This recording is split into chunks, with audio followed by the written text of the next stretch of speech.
All right, well, it's 5:20, so it's time to get started. I'm going to go ahead and begin, and feel free to stop and ask me questions as we're going along. I'm going to start by sharing my iPad screen.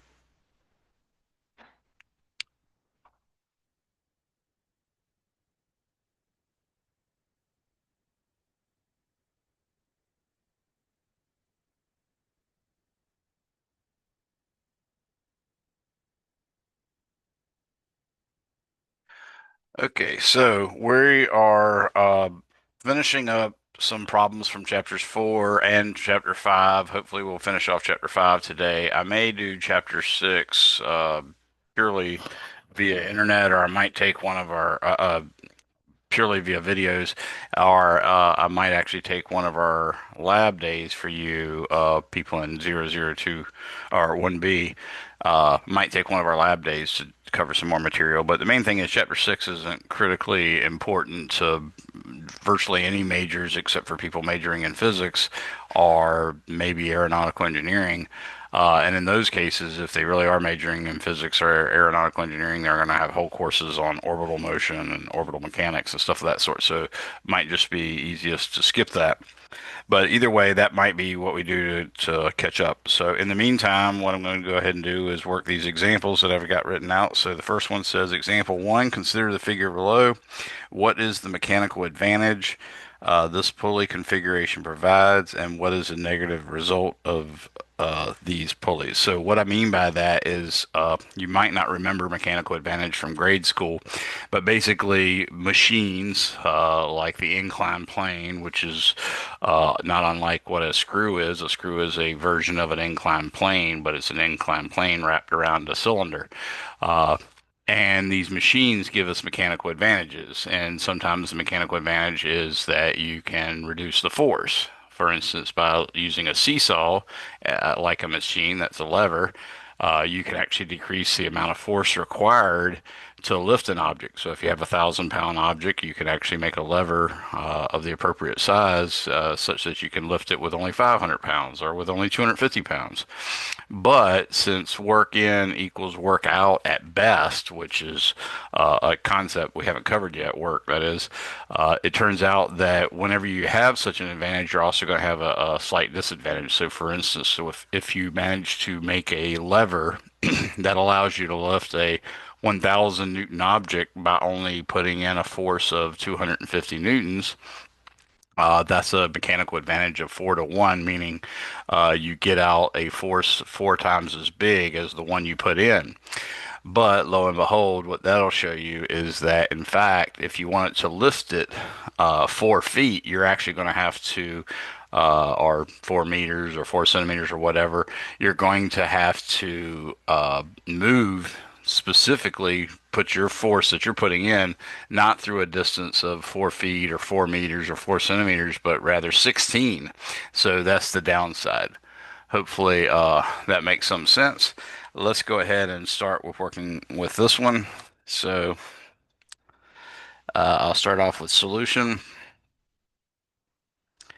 What we need for this is Newton's second law, the summation of the forces is equal to mass times acceleration, which again breaks down into the individual equations for given axes dimensions. So, for instance, in the x dimension, you'd have summation of forces in the x direction equals mass times acceleration in the x direction. In the y dimension, you'd have summation of forces in the y direction equals more mass times acceleration in the y direction, so on and so forth.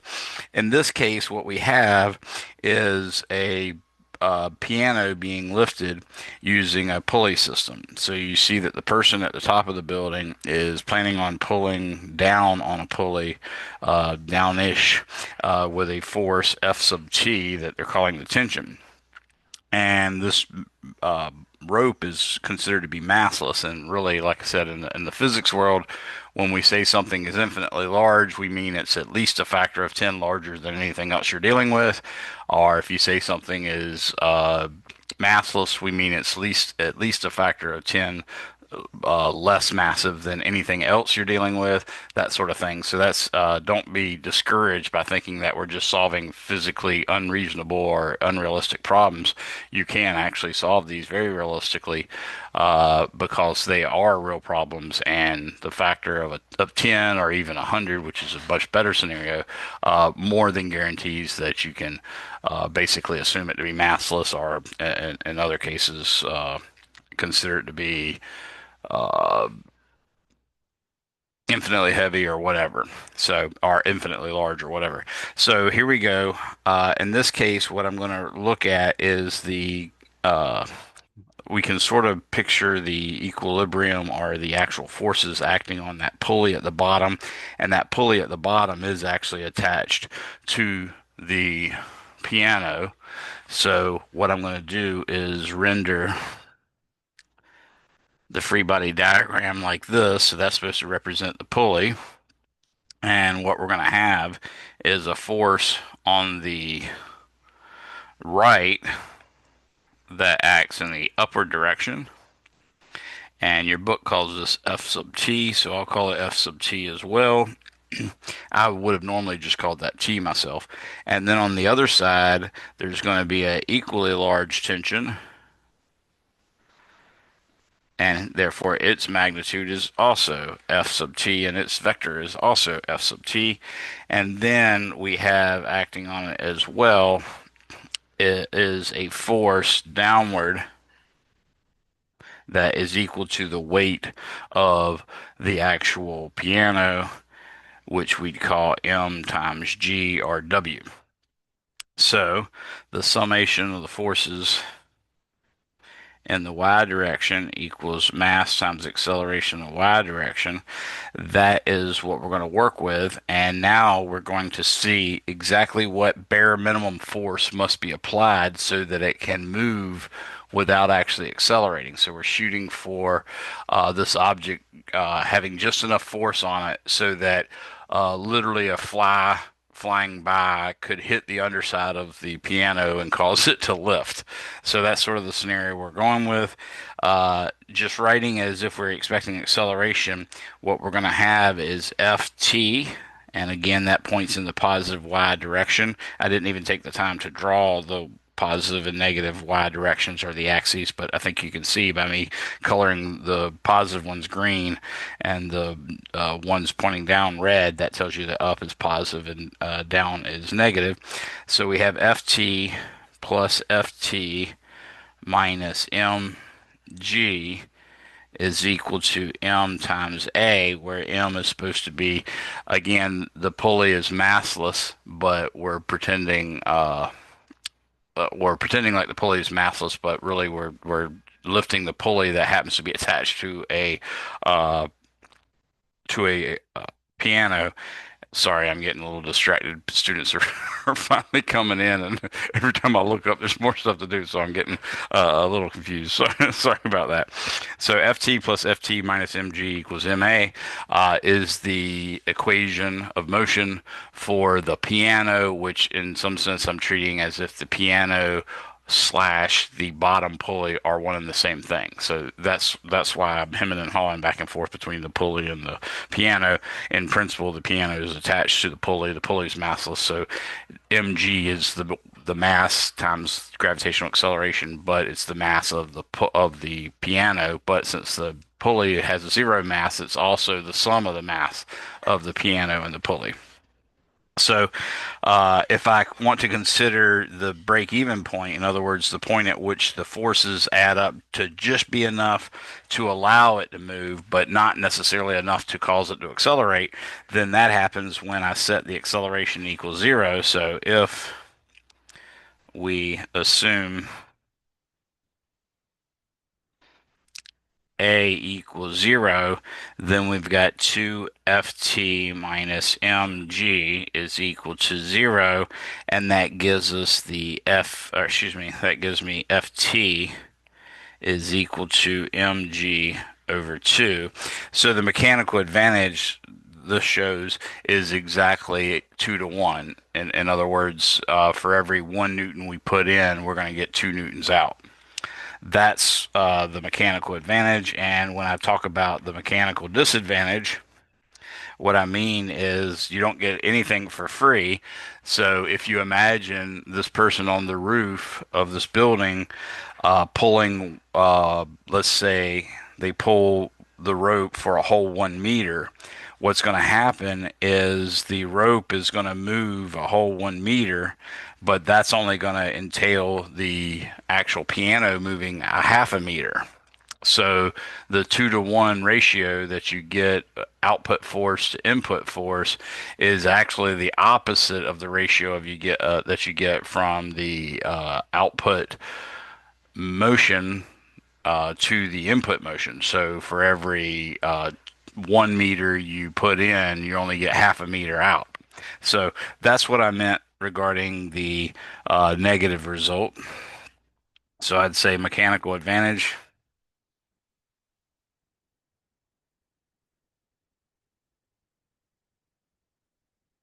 can be represented as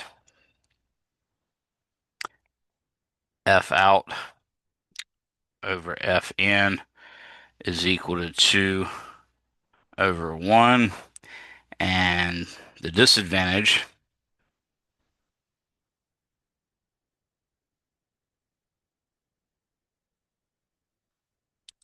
is, and I'm just making this word up myself, MD, mechanical disadvantage, is equal to distance out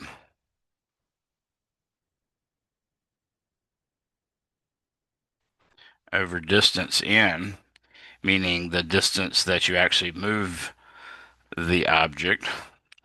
That's going to be 1 over 2. Again, you can see that because if you actually imagine pulling the rope on the roof a distance of 1 meter, then it is going to actually move the right hand side up a whole meter, but the pulley at the bottom that the piano is attached to will move over about a half a meter or exactly a half a meter, and therefore the piano will have only lifted up by half a meter. So hopefully that makes some sense. I know I started this without you being here, but that's basically it. So let's go on to the next example. And as always, most of you are coming in now. Feel free to stop me to ask me any questions. I'm going to continue on. So, example 2, Heisenberg from Breaking Bad hangs a replica of an 8 ball from his rearview mirror to use as an accelerometer. If the 8 ball hangs at an angle of 5 degrees behind vertical, what is the car's acceleration? How about 10 degrees, 15 degrees, and 20 degrees? What I'm doing there by asking you for a specific angle, for starters, this problem introduces you, just like the Atwood machine, introduces you to a way of solving systems of equations that you might not be familiar with. For instance, if you just took, algebra 1, algebra 2, pre-calculus, and the pre-calculus part with algebra as well as the pre-calculus part with trig, you'll learn a lot of different techniques that'll be useful. But one of the or two of the techniques that you will not learn for solving systems of equations are these equations that I've actually used. Well, one of them you might, but the methods that I actually use to solve the Atwood machine, for instance. In the case of the Atwood machine, we got two equations of motion, two Newton's second law equations, one for the mass on the left and one for the mass on the right. And what it was like T minus little mg is equal to little m a, and big M G minus T equals big M A. In that case, what I chose to do was I added the two equations together. That is a technique that's occasionally taught in algebra, but not necessarily all the time.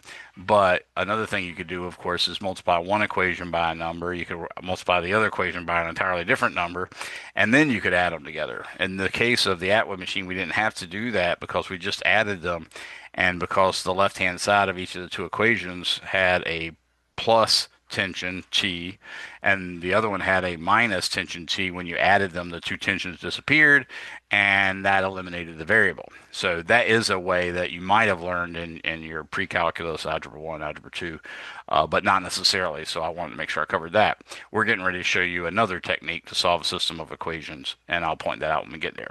So here's the actual problem. I'm going to draw it for you real quickly. So you can imagine the rearview mirror of your car looks something like this.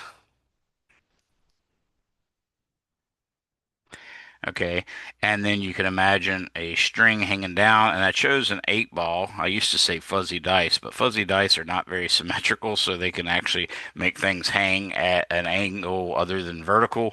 If you hang, for instance, a framing square, uh, it will not hang in the sense of hanging a rope vertically. If, for instance, you have the rope tied to the very either end of the framing square, it's going to hang in such a way that the rope might be sort of slightly off vertical. But if you have an actual plumb bob like we'd use for building and finding things directly above other things using the plumb bob, those things are symmetrically made so that if you rotate them about any angle, they look identical. And therefore, when they hang, if properly tied, they hang straight down. So using a sphere is a good way of doing that. So in so doing, what I've done is imagined a 8 ball, which is of course spherical, and obviously has drug connotations, which works well for the Breaking Bad theme. But there's our little 8 ball, and of course it would be black. I just outlined it in black, but I don't really care to to have it not be very visible, so I'm actually allowing it to just be black outlined. Now this is what would happen when the car is actually driving at a constant speed. If it's not bouncing up and down or speeding up, slowing down, that sort of thing, the string would just hang vertically. But if you actually take off forward, what's going to happen is the string is going to hang at an angle, and then the ball is also going to hang at that angle. But the more important thing about all this is this angle right here. I'm going to call phi or phi. I usually call that phi, but my limited learning of Greek tells me that it's supposed to be phi, not phi.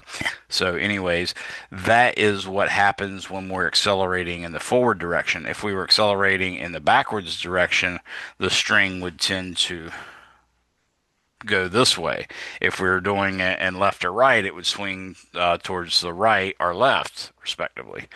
So now I'm going to use this to draw a free body diagram and solve the problem. So here's the solution.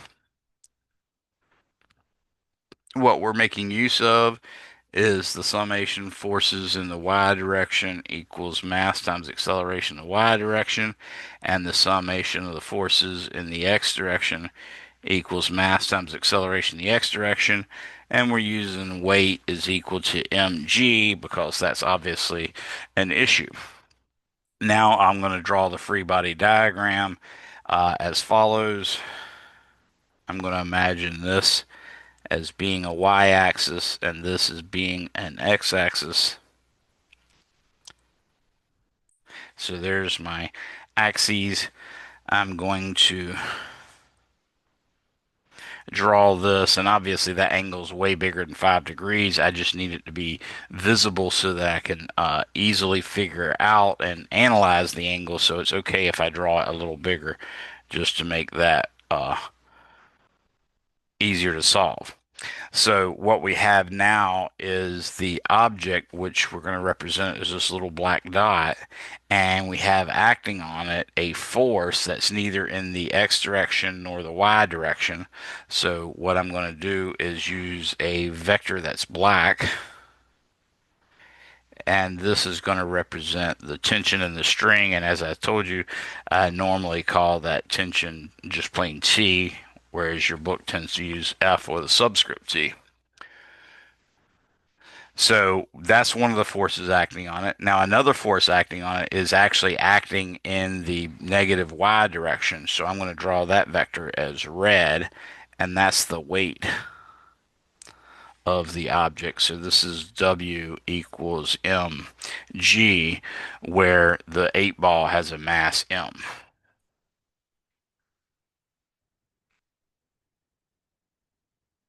Okay, and yes, of course, I drew these two 8 balls entirely different sizes, but that was just by mistake. They're supposed to be the same one. Now that we have that, we can break this tension into x and y components. And for instance, I see the tension has an x component, and that x component, of course, is positive, so I'm going to draw that as green. And we also have a tension component in the y direction. That's also positive, so I'm going to draw that as green as well. So looking at this, we can see, for instance, that this angle right here is phi, and we can therefore say that sine of phi is equal to opposite over hypotenuse. Well, the opposite is the x component of tension, so I'm going to say T sub x, and then the hypotenuse is the tension.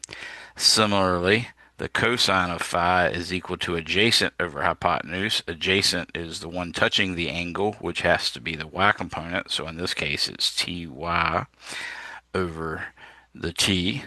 So now I can go ahead and write the summation of the forces in the y direction equals mass times acceleration in the y direction. Now, what we're imagining is sort of a snapshot of the 8 ball hanging from the rearview mirror, and what has happened is the person has hit the accelerator of the car, and while the car is accelerating upward, the string that was hanging vertically is now tilted back, and in fact, it's a larger angle that it's sent back at for a larger acceleration, and for small accelerations, a smaller angle. So we're making the claim that the angle can be used to figure out what your acceleration is. But in all these cases, as you're accelerating forward, there shouldn't be any motion up or down. So we're going to treat this as a acceleration in the y direction equals 0. So I'm going to go ahead and write acceleration in the y direction is equal to 0. And now I can go ahead and write down that the equation I get for this is the y component of the tension, T sub y, minus the weight, mg, is equal to 0. But we see that T sub y is in fact equal to T cosine phi. So I'm going to say T cosine phi minus mg is equal to 0. I'm going to call that equation 1, and that's the equation of motion. That's what we call Newton's second law in various forms, whether it's got a differential, whether it's a differential equation where a is being treated as d2x over dt squared or dv dt, or if it's just linear part, or if it's just the original equation. We call them the equation of motion. This is for the y direction. Now we're going to have an equation of motion for the x direction. And what we have to realize here is when this thing is actually tilted backwards as it is now, that is indicative of the vehicle accelerating. So I'm going to say A is that way. That's the actual acceleration. Notice I didn't put it on the free body diagram. I put it near the free body diagram. Actually, I don't even like where I did put it because I put it too close to the free body diagram. But I want you to understand that in physics, accelerations that occur, we do not put them on the same diagram with forces, nor do we put velocities on the same diagram with accelerations or forces, that sort of thing. So what we have is an acceleration A in the positive x direction. So now we can say the summation of the forces in the x direction is equal to mass times acceleration in the x direction. But this is the only acceleration we're talking about, so I'm not going to bother wasting my time and writing by putting a subscript x. I'm just going to call it A. So in this case, we see there's really only one force acting in the x direction, and that is the x component of the tension. So the x component of tension, T sub x, is equal to m times a is equation 2, but we also know that T sub x is T sine phi. So I'm going to say T sine phi is equal to the mass of the 8 ball times a, and that's going to be our second equation of motion, equation 2. So this is where we managed to come up with a way of solving these two equations, which have two unknowns. The tension is one unknown, the acceleration is another. Or if we're treating it to solve for the angle, we could pretend like the acceleration is known, but the angle phi is not known. What I'm going to do is rewrite one. So I'm going to say equation one gives me t cosine phi is equal to mg, and then equation 2 is t sine phi is equal to ma. And now you probably can guess what the mathematical trick I'm going to do is.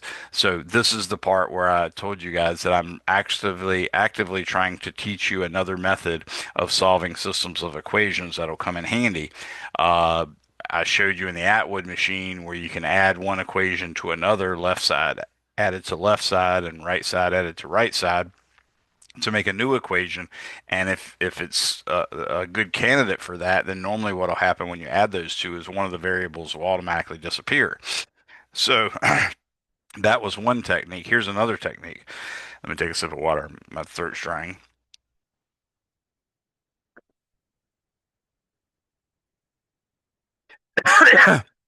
And now there is some chance, like I said, that Atwood method you might have learned in your math classes. This one they probably have stayed away from like the plague, but in physics we do it a lot. What I'm going to do is divide equation 2 by 1. So divide equation 2 by equation 1. What does that mean? That means the left-hand side of equation 2, which is t sine phi, is going to be divided by the left-hand side of equation 1, which is t cosine phi.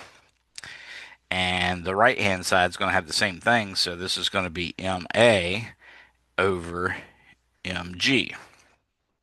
So now you can probably see exactly why I did it.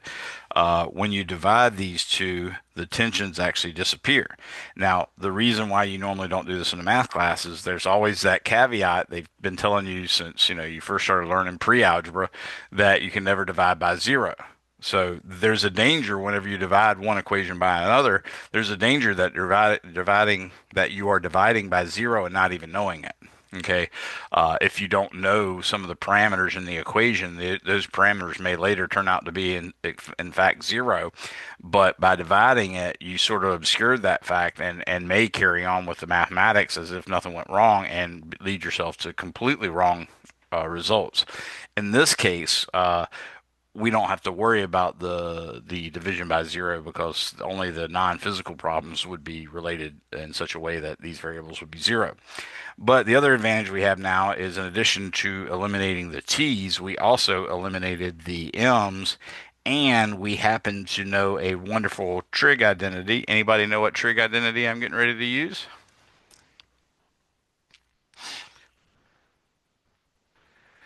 Oh, might help if I actually have my chat window open so I can see what you guys type, but it seems like you didn't. So remember, tangent theta is defined to be sine over cosine, or the trig identity tangent equals sine over cosine. So now I'm going to say, oops, I should probably stick to blue now that I'm back to writing the equation instead of canceling stuff out. So now I'm going to say tangent phi is equal to a over g. And that means that the angle phi that you have is actually equal to the inverse tangent of A over G. Now that's what we'd normally solve for if we knew A and we want to know the angle theta. In this case, we're actually wanting to know the angle phi, or excuse me, we're wanting to know the acceleration A for a given angle phi. So in this case, I'm going to say instead, even though I am going to circle that as a answer, and I'll circle this other one as an answer because they're both acceptable answers. But what we really want to know is this. A is equal to G tangent phi. Therefore, A is equal to G times the tangent of 5 degrees is the first case we were asked about. So I'm going to find out what tangent of 5 degrees is. So tangent 5, making sure I have it in degree mode, and I do, and that's 0.087. So this is 0.087 g. That's the acceleration that we have for the car if the angle is actually 5 degrees, and of course that is times g, meaning 9.8. So numerically speaking, uh, that means we're going to get an acceleration of 0. Oops, sorry, I switched to green again. We're going to get acceleration of 0.857 meters per second every second for 5 degrees. So that's what the acceleration at 5 degrees is. And of course, I asked for the other parts, so I'm going to write these up here and just say uh,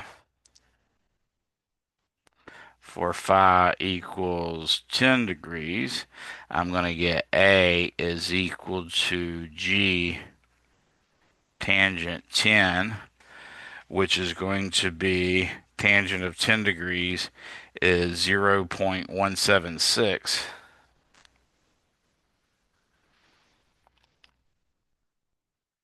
G, and that is 1.73 meters per second. And for phi equals 20 degrees. Now remember, or excuse me, 15 degrees, I think was the next one I was asked for. Yes. So let's do 15 degrees. So notice 10 is twice 5, 15 is 3 times 5, and of course 20 is 4 times 5. So A in this case is going to be uh,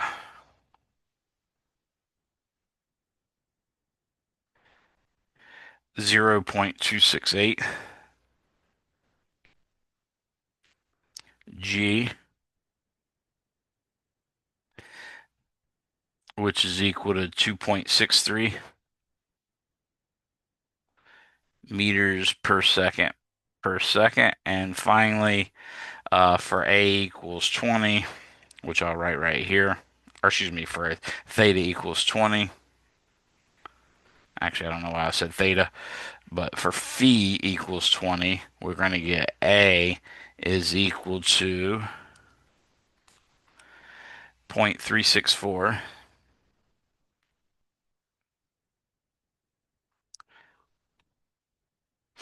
which gives us 3.57 meters per second. So really what I'm trying to point out here is that tangent is very much not a linear operator, as we can see that when I went from 5 degrees to 10 degrees, the angle did not double by any stretch of the imagination. It actually increased by quite a bit. In fact, it went from 0.857 to 1.73, which is actually not too bad by doubling. Times 2 would be 0.171. So, yeah, it's pretty close. 171 versus 173, doubling from 5 to 10. But in going from 5 to 15, let's see what 0.857 times 3 was. That gives me 2.57, and this is 2.63, so that's not too bad. And what about for going to 20? How does that compare to 4 times the 5 degree mark? So 0.857 times 4 is 3.42, and we got 3.57. So you can see the bigger the angle gets, the further from linearity tangent behaves. So that's ultimately the result, and you've now learned another technique of solving systems of equations, which is a big part of the calculus-based physics course. It's also part of the algebra-based physics course. So if you took 201 and 202, it's very common that you're going to have to use systems of equations occasionally, but especially once you get to the DC circuits part. That's normally where you encounter it in 201 or 202, but you normally, of course, don't see that until 202. In 241, we see that immediately. Anyone have any questions on the techniques or the problem that we just solved? Okay, well, let's move on. Uh, Hey, this, yes, go ahead. sorry, I had a question about the first question. Yes, So wait, so how did we get tan again? I know that it was sine over over cosine, cosine. but how is it that we got those two? You knew how to. Okay. So, what I did first was, if you look over here, you can see that I have a right triangle. And this angle right here is the same as this angle phi. So if I take the sine of phi, opposite is this one, which is tx. Hypotenuse is this one, which is t. So sine is tx over t. Similarly, if I take cosine, which is adjacent over hypotenuse, cosine is adjacent, which is this one, over hypotenuse, which is this one. This one's ty, and hypotenuse is t. So that's how we got that. So this little piece of tension right here is t cosine phi, and this little piece of the tension vector is t sine phi. Now all I use is the summation of forces in the y direction, assuming the acceleration vertically would be zero. I get ty, that's the only thing acting upward in the y direction, minus mg, because that's the only thing acting downward in the y direction, is equal to zero. And we made it zero because we're assuming the car is not launching up and downward or hitting any vertical bumps or whatever, and we're just going through the acceleration phase. So for a split second and going from hanging straight down to hanging back, obviously the ball lifts just a little bit, but once it gets to an angle matching the acceleration that the vehicle has, it'll stay right there. So there's no motion in the y direction. So that was able to give me the t cosine theta minus mg equals zero. Then when I did the x equation, the summation of forces in the x direction equals mass times acceleration in the x direction. The only force I have is that one, and that force is t sine phi. Let's remember this is the opposite side right here. So t sine phi is equal to mass times acceleration is the second equation. Then all I did was divide equation 2 by equation 1. So in other words, I took this equation and divided it by this equation. So that gave me the sine over the cosine and therefore the tangent. That makes sense, Andrea? Yeah. So it's a neat little trick, but like I said, it's one of those things where I didn't necessarily expect my students to come up with it, but we do expect in physics that once we show it to you that it's now a tool in your toolbox. Anything else? Any other questions on any other stuff? All right. So that looks like we're ready to roll on this. So let's look at example 3. This one says a 20 kilogram mass rests on a surface tilted at 36.9 degrees above horizontal. It is attached to a massless rope that is run up the incline parallel to the surface over a massless pulley and then vertically downward to an unknown mass m. That is a lot of words, and I get it if you don't know what the crap I'm talking about. But I'm going to draw a diagram that'll make it a lot easier. Uh, After that, it says unknown mass m.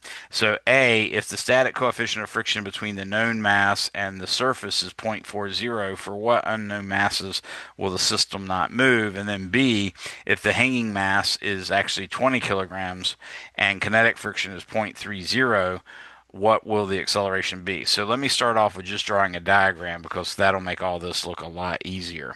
So what I have is an inclined plane that looks like this, say. Now, this angle right here is 36.9 degrees, which hopefully y'all recognize as part of the 3-4-5 triangle. And the 3-4-5 triangle is just nice because it allows you a nice, neat little way of computing sine and cosine, because sine will be like 3/5 and cosine will be 4/5 and all sorts of crazy stuff like that. So that's sort of helpful. We also have a box sitting on top of it, and that box has a mass of 20.0 kilograms. Now there's a massless rope, and I said it's running parallel to the slope. That way it's not lifting up on the box nor pulling down on it. So whatever normal force might normally happen on this tilted surface is not going to be affected by the rope. That's the main reason I made a point to state that the rope is parallel to the incline. Now, attached to this incline is a pulley, and we can imagine maybe it's attached with some kind of bracketing like that, and that pulley is supposed to be massless, and then the rope comes over and hangs from that rope a mass m that's unknown. So that's the problem we're looking at. And what we want to know in part A is if the static coefficient of friction is 0.40, for what masses will the system not move? So I'm going to go ahead and write here and say mu static is 0.40 and mu kinetic is 0.30. We'll be making use of that later. Uh, so solution. We're going to use the summation of the forces in the x prime direction is equal to mass times acceleration in the x prime direction, and the summation of the forces in the y prime direction is equal to mass times acceleration in the y prime direction. Now, uh, don't let this throw you by me writing x prime and y prime. All we're meaning is you're used to saying the x direction is left and right and the y direction is up and down. We're going to tilt the coordinate system at least for that 20 kilogram mass such that the up the incline direction is now what we're going to call x prime, and down the incline might be negative x prime, but perpendicular to the incline is going to be y prime. So that's why I've chosen these primes. We also know that weight is equal to mg. We also know that the static friction, actually I've been using a script F for that, so I'm going to say static friction is less than or equal to mu static times the normal force, and kinetic friction is equal to mu kinetic times the normal force. Notice I'm using N for the normal force, whereas your book uses F subscripted with N. There's a really good reason for doing it either way, so whatever you're comfortable with, do that. That's fine. Now I'm going to draw a free body diagram because that's what we have to do in order to use Newton's second law. Is you generally draw a free body diagram. And what I want you to think of when you draw your free body diagram is this, because you want to make sure you get all the forces that are acting.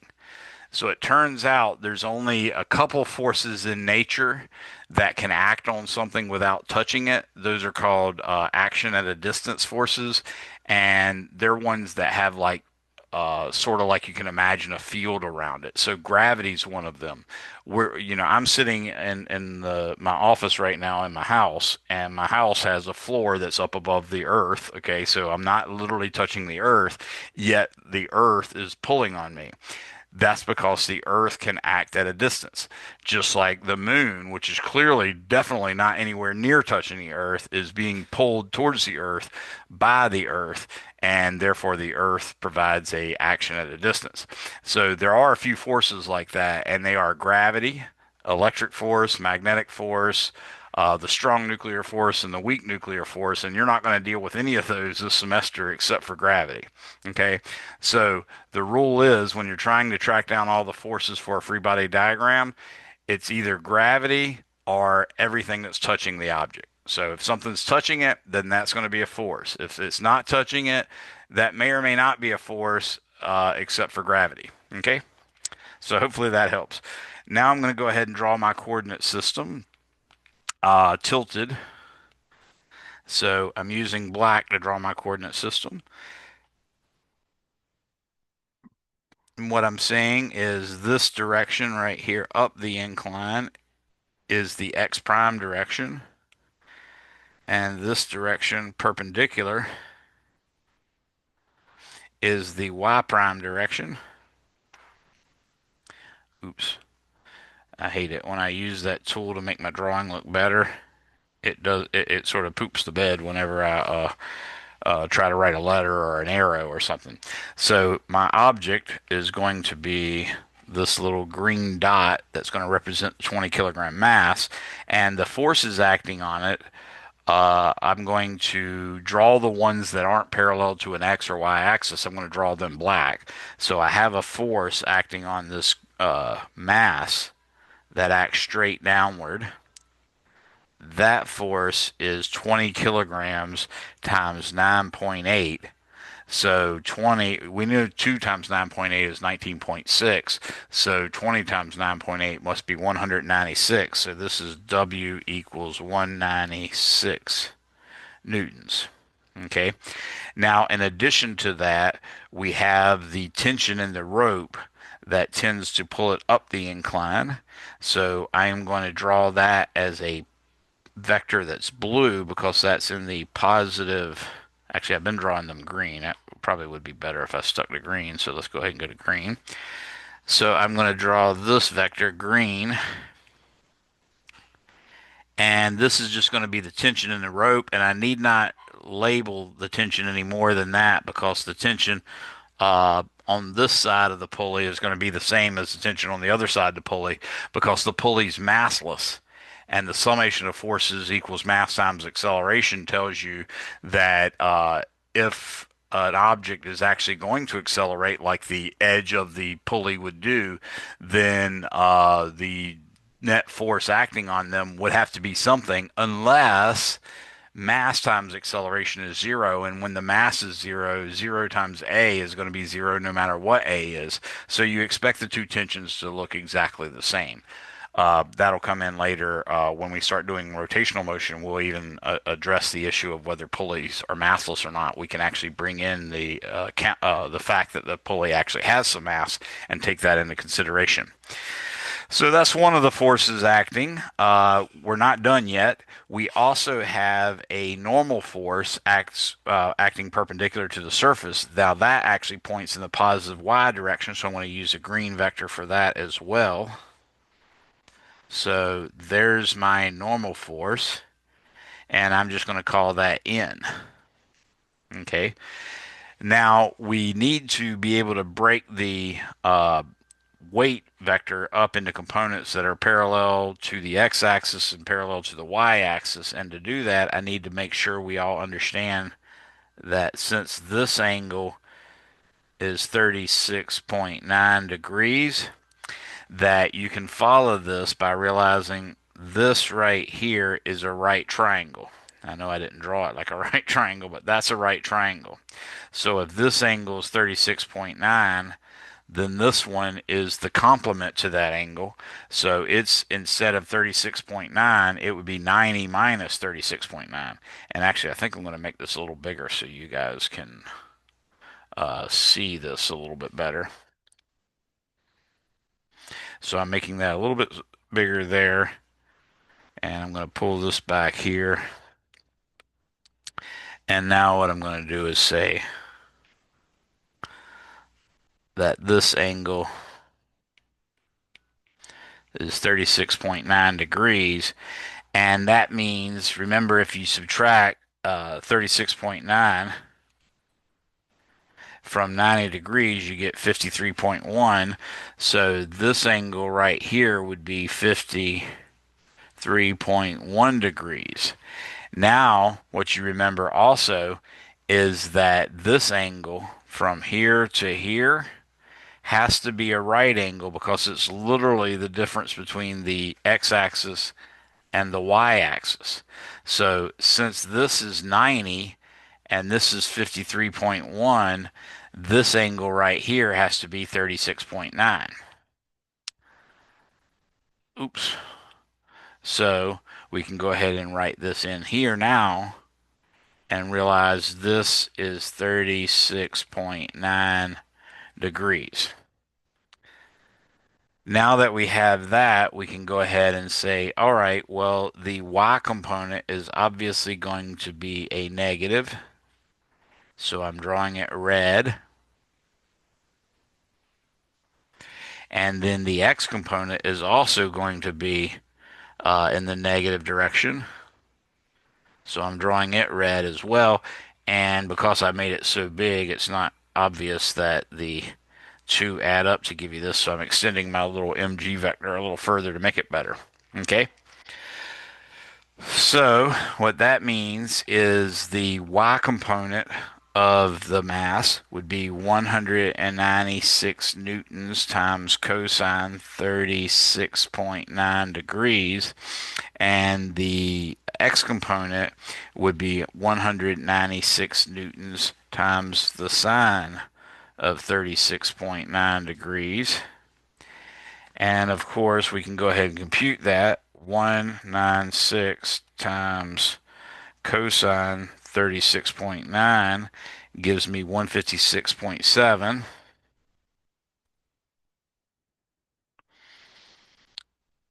newtons with one extra sig fig, and 196 times the sine of 36.9 degrees gives me 117.7.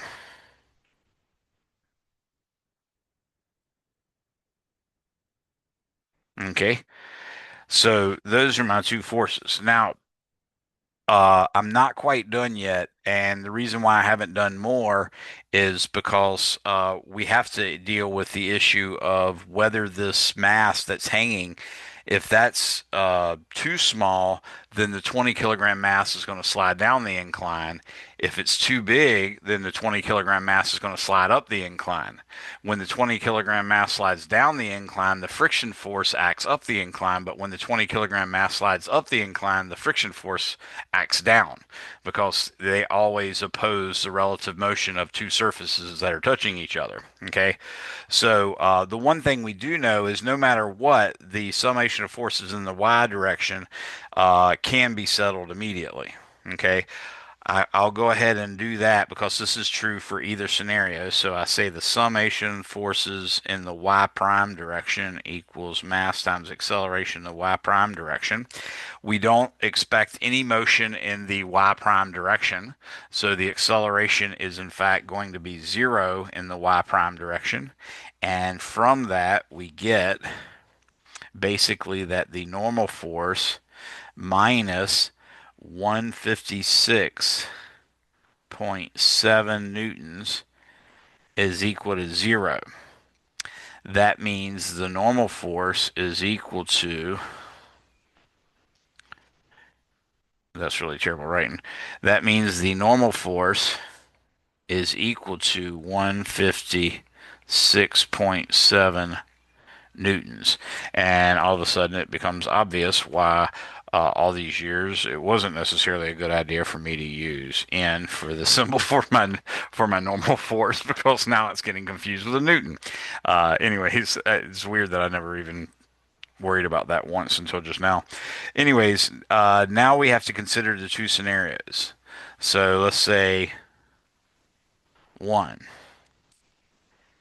If M is very close to zero, then the 20.0 kilogram mass will slide down. Okay, so now I'm going to do a summation of forces in the x direction based on that. So the summation forces in the x prime direction equals mass times acceleration in the x prime direction. In this case, I have a friction force that is actually going to be acting up the incline, which is the positive x direction.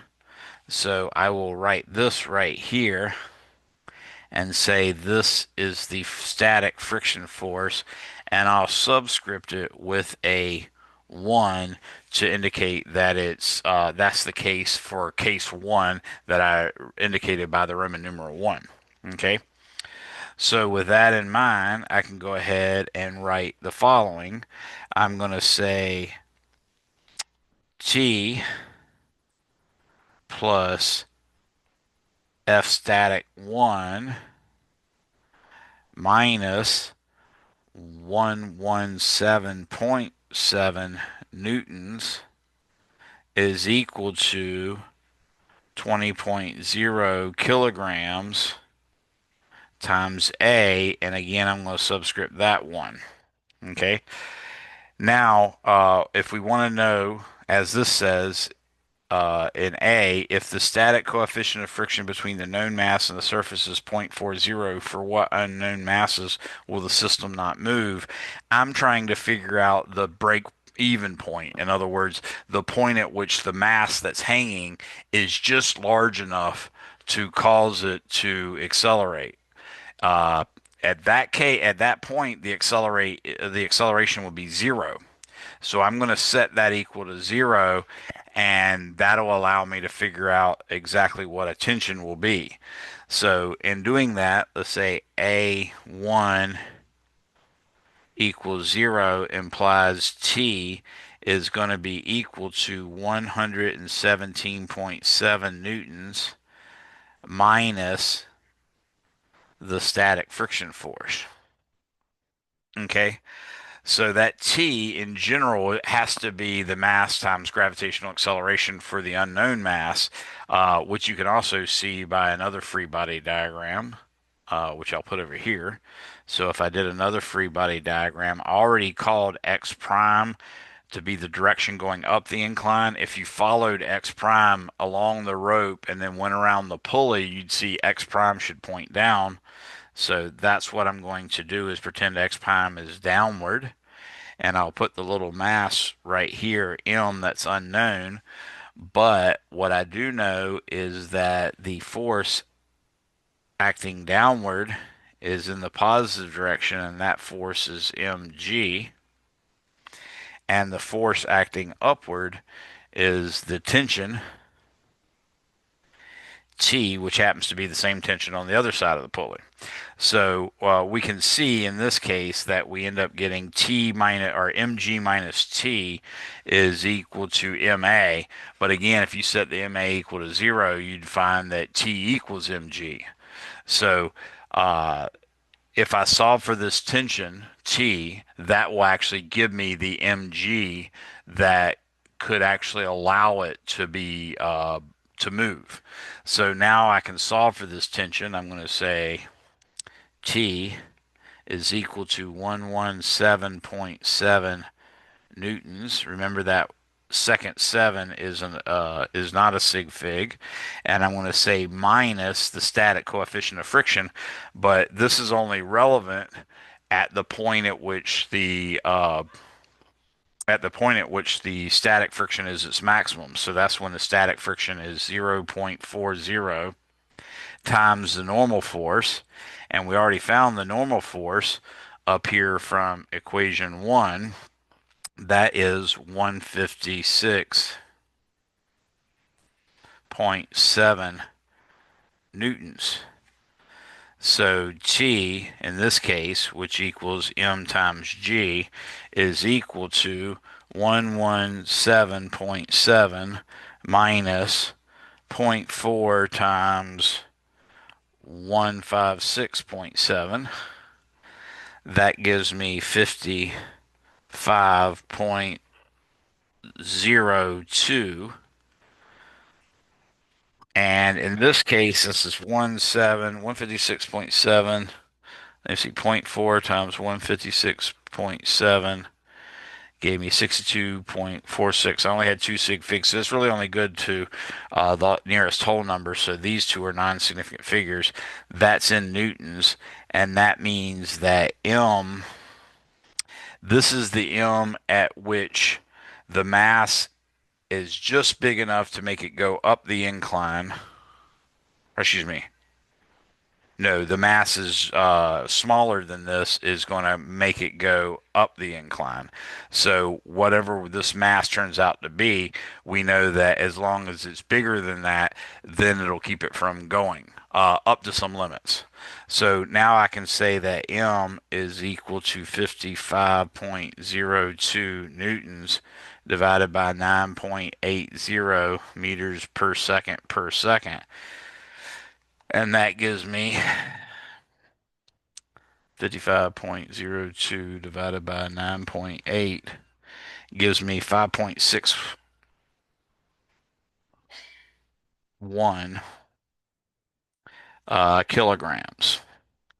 So 5.61 kilograms is the point at which if the mass is any larger, or excuse me, if the mass is any smaller, it's going to allow the object to slide down the incline. But otherwise, it's going to just say perfectly still. So this implies M has got to be greater than 5.61 kilograms. Now I have to consider the other scenario, and the other scenario is if M is much, much greater than 20 kilograms, then the object's going to slide down. Or excuse me, well, then the object's going to slide up. Then it will slide upward. So, meaning obviously for an infinitely large mass, it would obviously go up the incline, and when it goes up the incline, then the friction force will be acting in the negative direction. So, what I'd do here is I'd write this and say this is F static, and I'm going to subscript that 2 because this is what happens in scenario 2. So in scenario 2, we're going to get, looking again at the forces that are acting, we're going to say that the tension T is acting in the positive direction, and then minus 117.7 newtons for the component of weight that's parallel to the incline, minus the friction, uh, excuse me, tension is the positive direction, uh, out minus the friction force, and that is minus F sub S, and all that is equal to M times A. But again, if I want to try find the critical point, I'm going to set A equal to 0. So A equals 0 gives me T is equal to mg has got to equal, in this case, 117.7 newtons plus the friction force. And again, the friction force has to be the largest part because that's what we're considering is the break-even point, and that would only occur at the largest example of the static friction. So that's going to be 0.40 times the normal force, which is 156.7 newtons. Therefore, we get 117.7 plus zero point 0.4 times 156.7, which I forgot my parenthesis there. And that gives me 180.4 newtons. And again, that's equal to mg, but this means m must be greater than 180.4 newtons divided by 9.80 meters per second per second. And that's going to give me 18.41 kilograms. So the answer to part A is the mass. If the mass is greater than 18.41, it's going to move. If the mass is, that should have been smaller than that, excuse me. I think I just looked at the greater than symbol on the left-hand side, I mean up at the top there, and just wrote it down like a dummy. This should be like this. So what we were doing was finding out at what is the break even point at which the tension caused by the hanging mass is just big enough to make it go up the incline. Then the friction force will act down the incline, and therefore we can solve for that tension. That tension will be the equivalent of hanging an 18.4 kilogram mass from it. Uh, so once the mass is at 18.4, it will be big enough to pull it up the incline. So we actually want the mass to be less than 18.4, but greater than 5.61. So what I need to do is add another page, and I'm going to do that really quickly by doing this. Copy page. And now I'm going to take this and say back to the problem we were at and tell it to paste page. Whoa, and everything just crashed. There we go. So now I have this in here. So now I can say, whoa, that's not it. That's not it. Where'd everything go? That's not it. Okay, let's look at another one. Oh my God, my whole page disappeared. I think it actually erased it. Oh my God, everything went away. This is not good.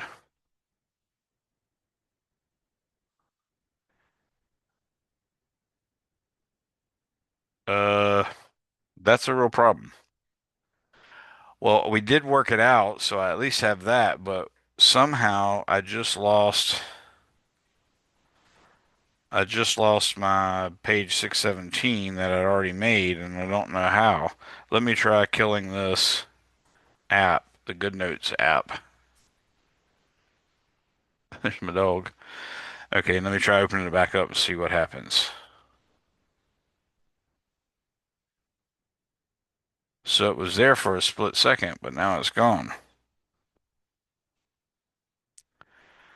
Trash bin.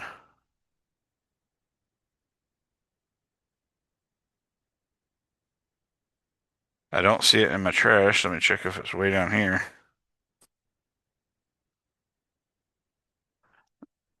These are actually a lot more recent, so maybe it is further down. April 22nd, April 22nd. Good Lord, why is there so many April 22nds?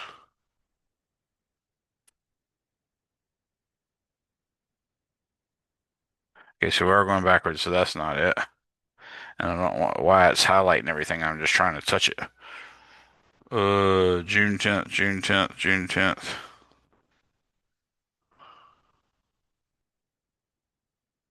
Huh. Recover.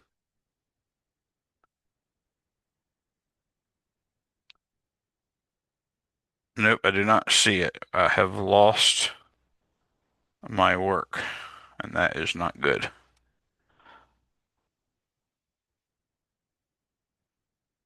Hmm. Well, that's kind of a bummer.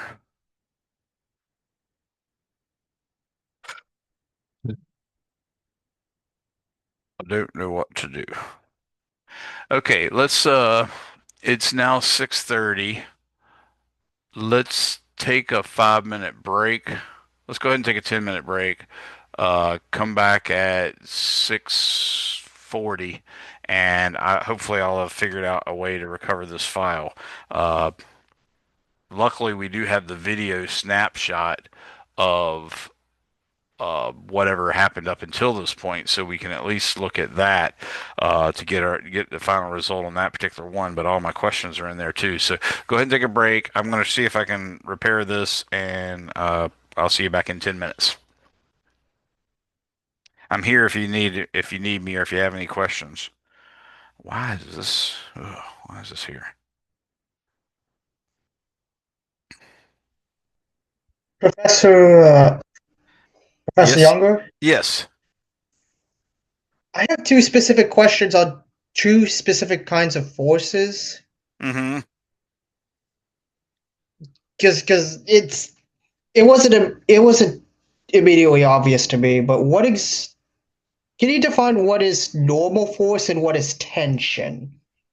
Okay, so the a normal force is usually the force that a surface is supplying to keep an object from sort of breaking the surface to go in. So if you were to, for instance, walk on the roof of your house, you are applying a force that would be both downward or would be directly downward, but that could be broken up into a component that's parallel to the roof and a component that's perpendicular to the roof.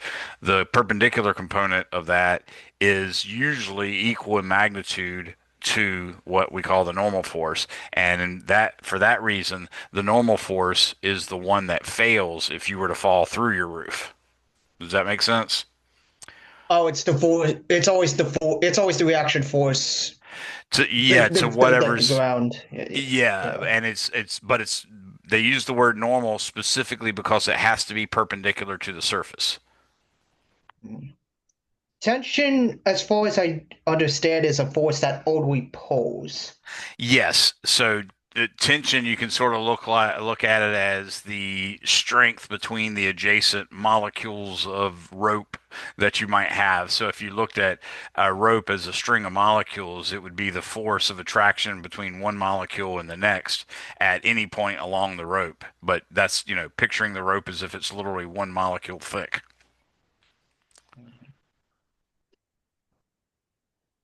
It's always at zero. Tension is always equivalent to zero, is it? No, no.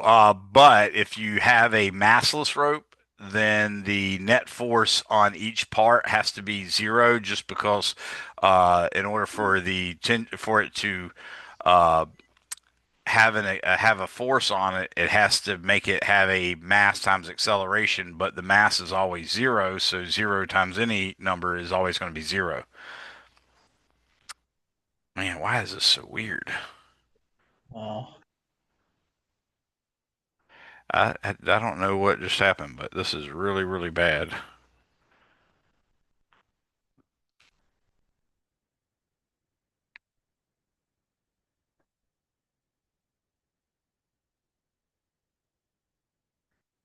06117.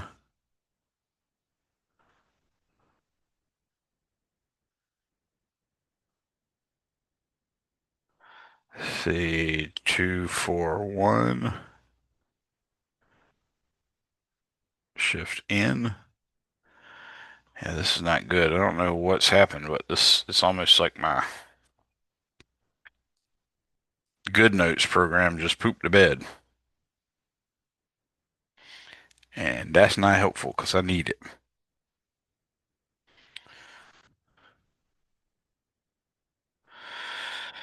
That's not it either. Can't find this thing.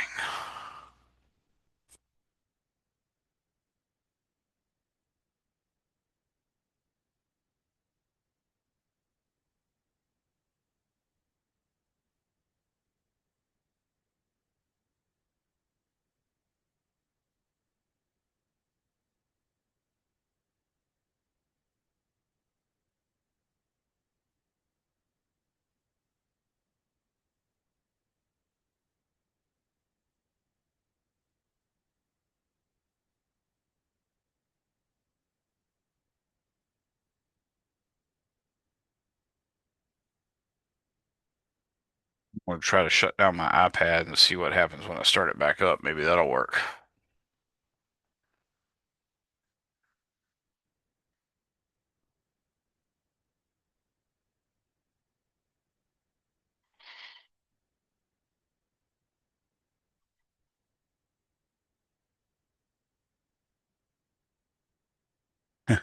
Yes, Andrea, that would be Andrea or Andrea, however you pronounce that, ma'am. That would be great if you sent me a picture of that. I'd be very appreciative.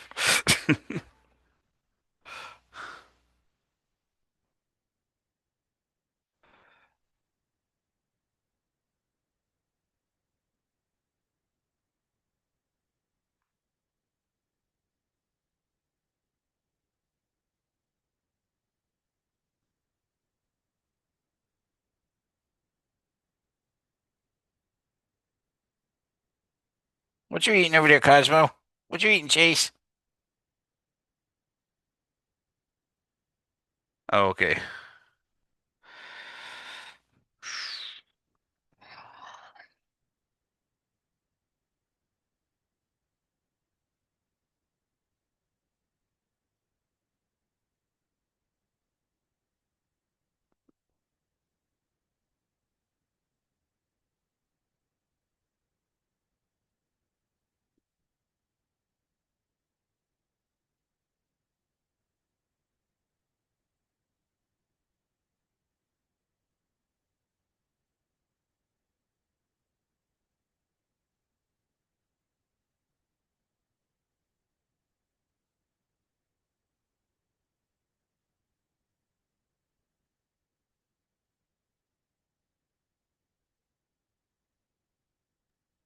Okay, I sent them through text, if that's okay. Yeah, that's cool. Thank you. Appreciate that. Is it Andrea or Andrea? Oh, it's Andrea. Andrea, thank you. I will try to remember that, but I am notoriously bad at names, so I will do my best. You're okay. Thank you. Thank you.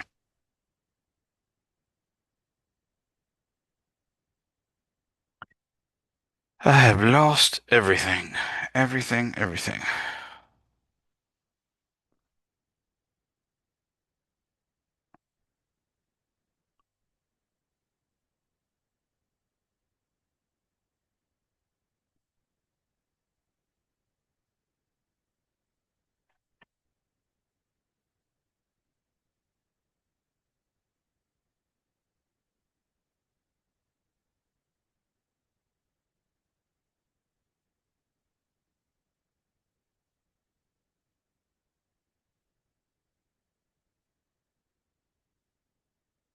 Aha.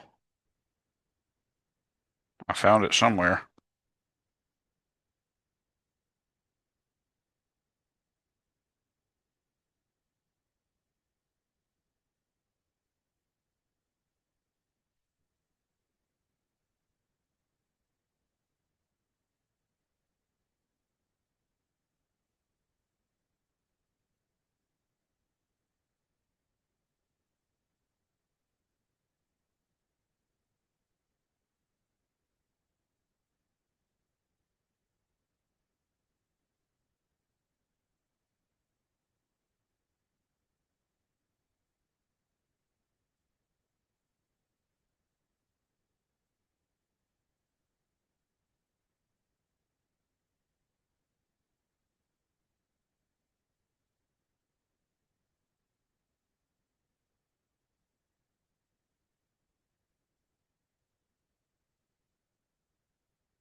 Got about 2 more minutes before we're supposed to start back up, but I have no idea what's going to happen because it's looking like everything's gone to poop.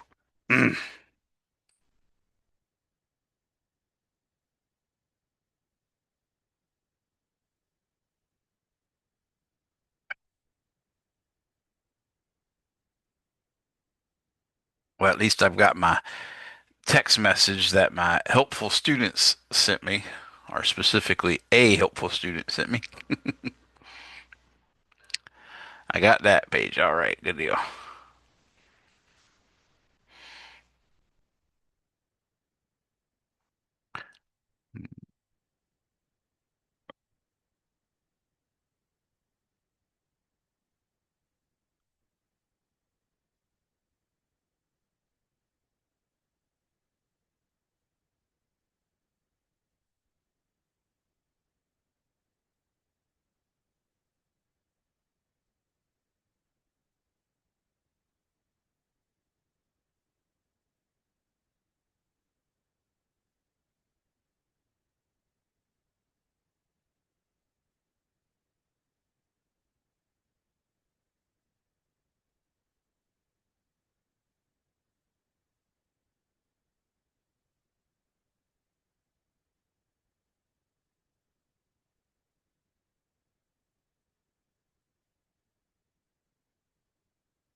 Okay, it's time to start back up, but I still haven't found everything I need. 610. Now all my files are in an entirely different order than they used to be.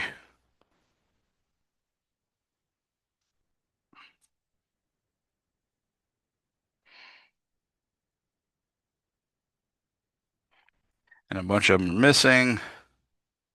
I know currently that exactly one is missing, but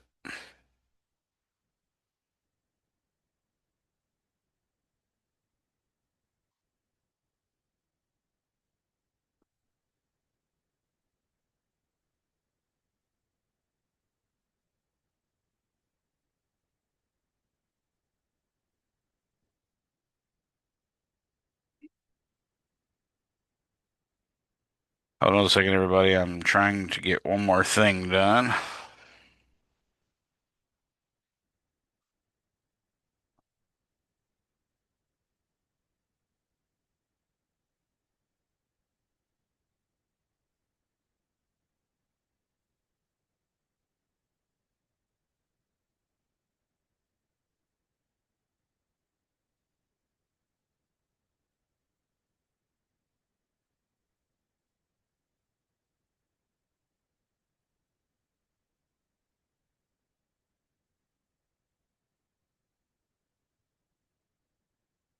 Uh, Everybody, I'm gonna have to go ahead and let you go.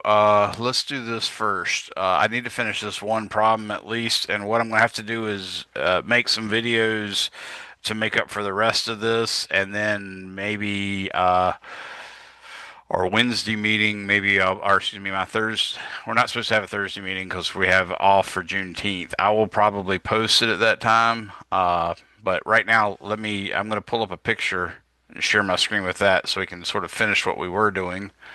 So here's the picture I'm pulling up. So this is the problem that we just finished working.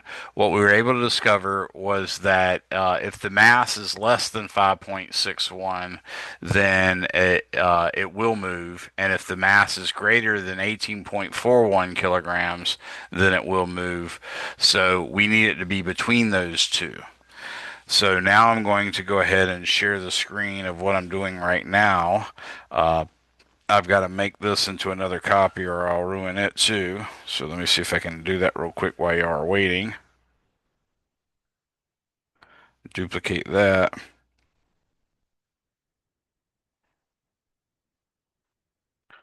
And I'm waiting for the copy of the copy. So there's the copy of the copy. Now if I can find, that's weird. It made the copy of the copy, but now the original seems to have disappeared. That's not helpful. That's not going to help me at all. Okay, I'll go with this. Okay, so what we found was uh, 5.61 kilograms is less than M is less than 18.41 kilograms. Uh, if this is true, now I'm going to go ahead and turn this on so you can see. I'm going to stop sharing this and I'm going to start sharing my iPad screen as much as I'm disappointed.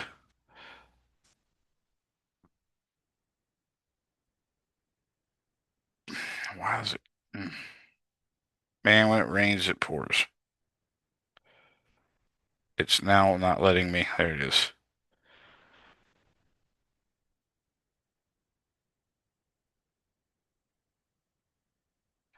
So this is the conclusion we reached. If this is uh, the truth,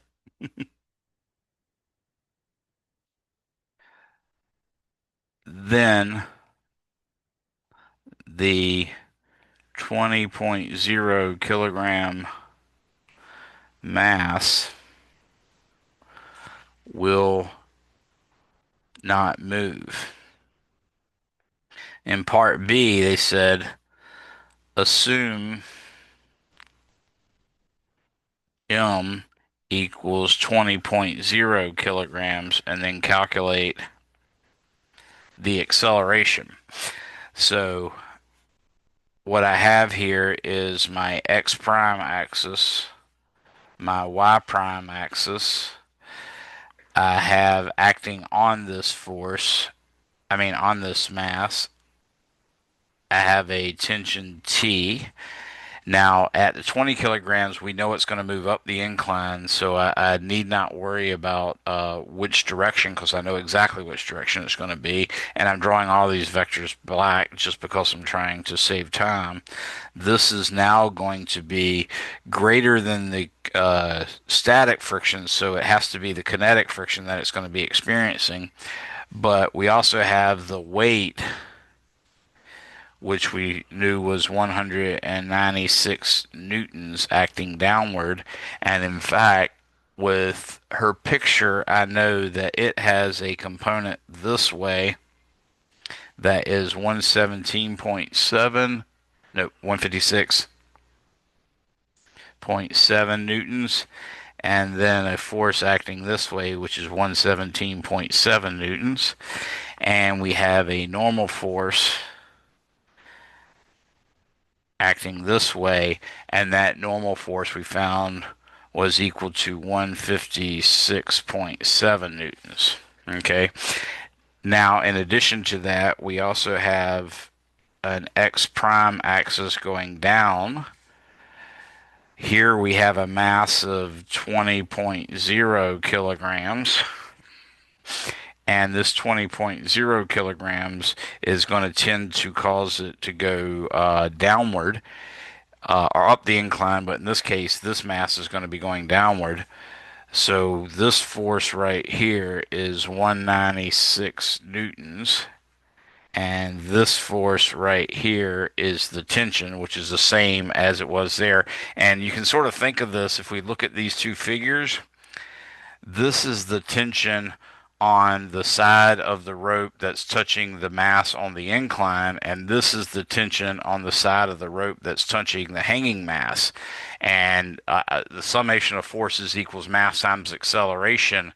When the mass is zero, the ma is zero, so the two forces have to be exactly equal and opposite. That's why you're seeing a T that points in the positive direction on the top diagram, this one, but you're seeing a T that points in the negative direction on the bottom diagram, because those two should add to give you zero, because the summation of forces on that massless rope should be zero. So I highlighted that in your textbook as well. Hopefully you can see it when you go in your textbook, and you'll see that I highlighted it because I do tell it to share it, but I know that it exists usually for just a few days, if at all. So you might not be able to see it. But either way, this is the situation we have. We already did the summation forces in the y prime direction equals mass times acceleration in y prime direction with the y equals 0. That gave us n minus 156.7 newtons is equal to 0, and that told us the normal force was 156.7 newtons. So we've got that part already, and that was just something we needed. Now we're going to do the summation forces in the x prime direction is equal to mass times acceleration in the x prime direction. So in this case, we're going to say T, that's the force going up the incline, minus, now it's going to be 0.30 because the friction force is equal to mu kinetic times the normal force. So that's 0.30 times 156.7 newtons minus 117.7 newtons is equal to 20.0 kilograms times A. So that gives us some of it. I'm going to go ahead and compute what these numbers are. 0.3 times 156.7. Whoa. That really only gives me to the nearest whole number. So this is going to be T minus 47.0 newtons minus 117.7 newtons is equal to 20.0 kilograms times A, and that gives us T. So both of those are minus, so uh,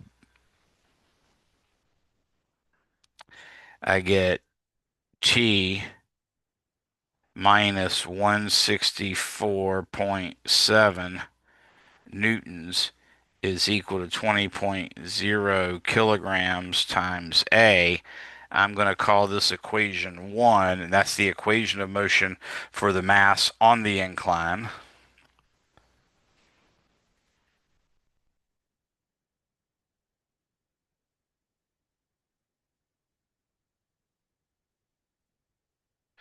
Okay, now for the hanging mass,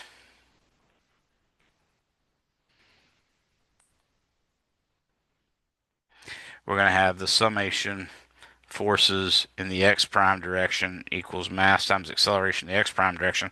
Now, what we're doing here is we're making the assumption that the rope doesn't stretch or become slack. Therefore, if the hanging mass moves down by 1 inch, the mass on the incline will move up exactly 1 inch. If it does so in 1 second, then it's going to do so in 1 second on the incline as well. If it goes 1 inch in 1 second and then 2 inches in the next second, the hanging mass, then the mass on the incline will do the same thing. Therefore, we conclude that the acceleration of the hanging mass is equal to the acceleration of the mass on the incline. So we don't have to subscript the two A's. They are identical. In this case, I have 196 newtons minus T is equal to 20.0 kilograms times A. That's equation 2. So just like I talked about earlier with the Atwood machine, here's a case where you can add the two. Shut up! Where you can add the two equations. Sorry about that. My dog's becoming a pain in the butt, and I've got enough stuff on my plate right now. So I'm going to add equation 1 and 2 together because the positive t in 1 will cancel out the negative t in equation 2. So I end up getting adding 1 and 2. That's going to give me 196 newtons minus 164.7 newtons is equal to, now the 20 kilograms plus the 20 kilograms times A in both cases gives me 40.0 kilograms times A. 196 minus 164.7 gives me 31.3 newtons is equal to 40.0 kilograms times A.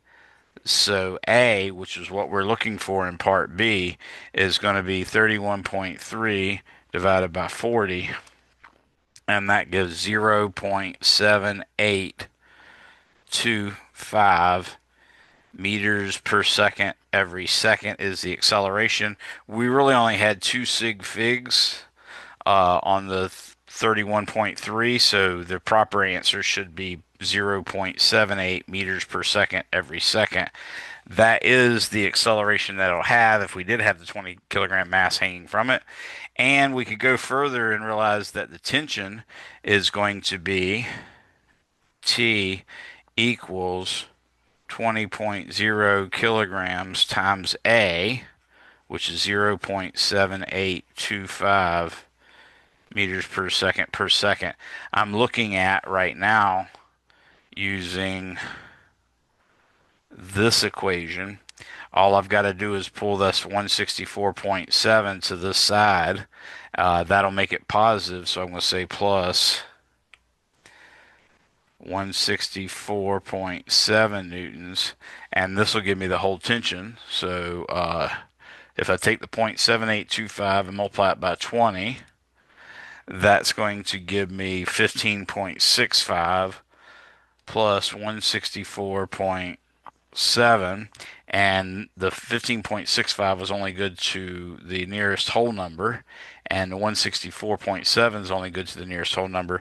So the tension in the rope is going to be 180.5 0.3, or actually that turns out to be zero point 0.4 newtons. So we can actually complete this problem by not only finding the acceleration, which we were asked for, but now I've even shown you how to find the tension T. So now that I've done that, I've lost, all the notes I had, all the questions I had written up, they're all gone. So I don't really have much I can do. Uh, we're almost have a whole hour left of class. Actually, we have a little bit less than an hour left. I'm hemming and hawing 'cause I don't know what to do. Let's go ahead. I'm going to try to work another problem, and I'm just going to have to roll with it. So the next problem I wanted to consider, I'm trying to even remember what it was. It was the circular motion one, I believe I have to deal with. Velocity dependent drag. No, that's not it. I'm trying to find in the examples. Oh, I need to work a problem on an incline. So I actually have a couple of problems I have to work. So let's first off, let's examine a car going around an incline. So I'm going to draw the picture. I apologize for the wording, but you can sort of look at the examples in the book and see how it's somewhat related. What we're going to have here is a car riding along a banked curve, and what I'd like to do is calculate the angle at which it must be banked for a given speed. So I'm going to say I want to know what this angle theta is. Theta equals question mark. The car is going to be moving at a velocity v on a curve of radius r, and I want to find the angle of banking that allows this to be done with zero friction. So at what angle should the curve be banked so that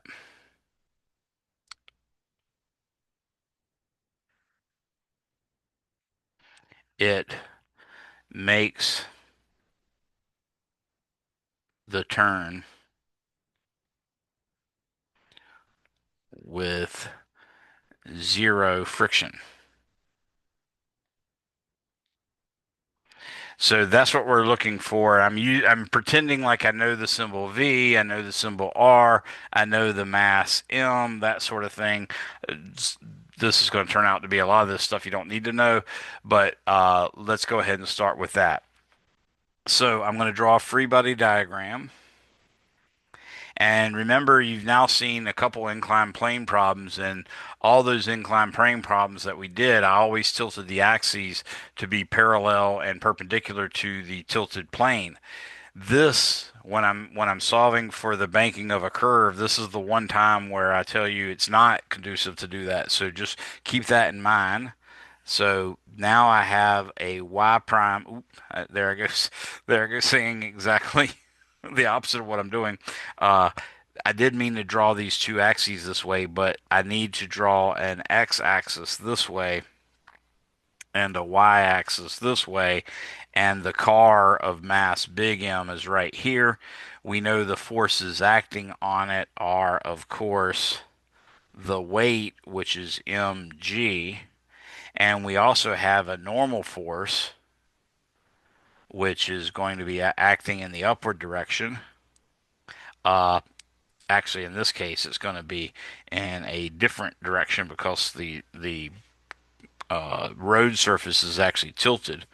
So I'm going to say this is the actual normal force acting on the car. Okay. Now we need this object, we need this car to accelerate this way. And that acceleration has to be equal to v squared over r.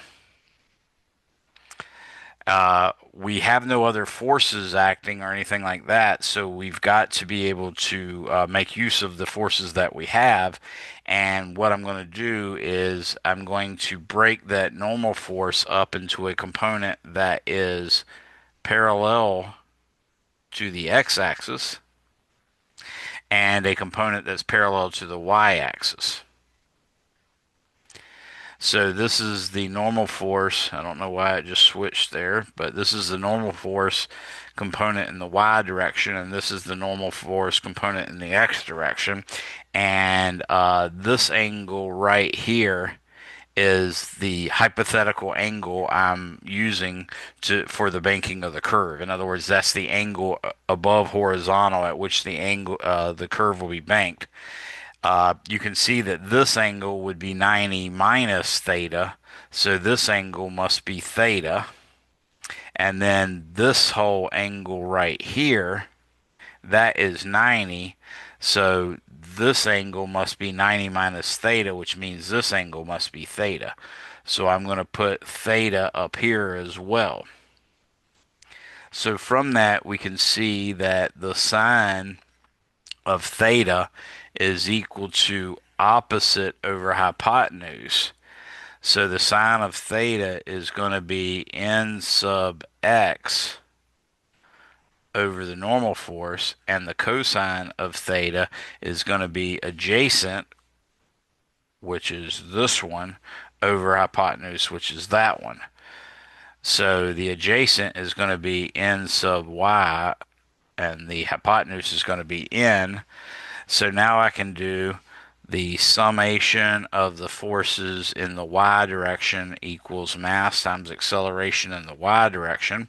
And in this case, we're not expecting any acceleration in the y direction for hopefully obvious reasons by now.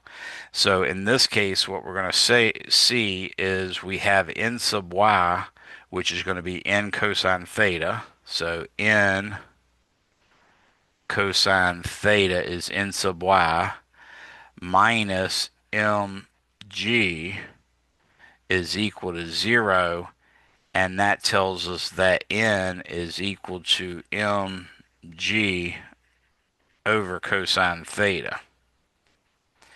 So I'm going to box this off and just call that 1. So that's one of the results that we can make use of, and it's going to be very, very helpful. Now, if you look, we really only have one force acting in the x direction, and that's the component of the normal force, specifically the x component of the normal force. So now I'm going to say the summation forces in the x direction equals mass times acceleration in the x direction. In this case, the acceleration has to be equal to v squared over r instead of 0. So it's going to be n sub x is the only force. And n sub x, of course, is n sine theta. So I say n times the sine of theta has got to equal m times the acceleration. But the acceleration, oops, I should use capital M there. But the acceleration is v squared over r. So what we're trying to solve for here really is the theta. So what I can do is I can take this, and I'm calling this equation 2, and I can plug 1 into equation 2.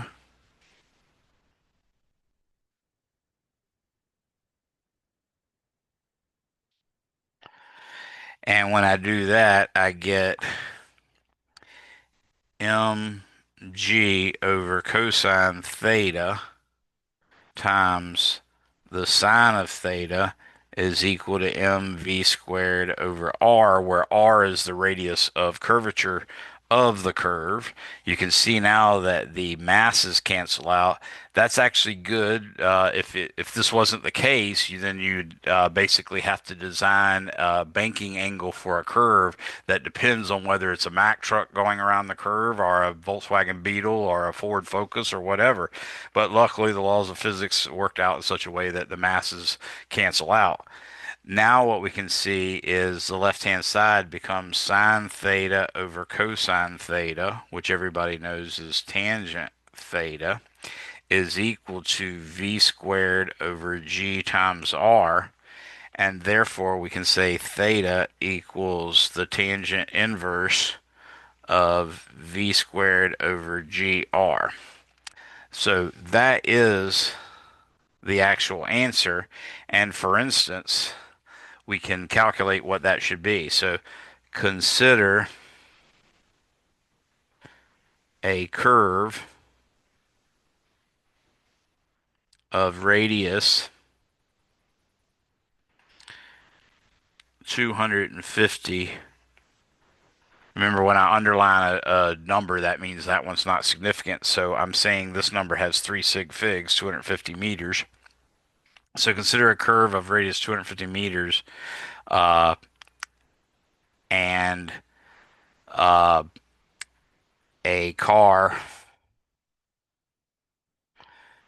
moving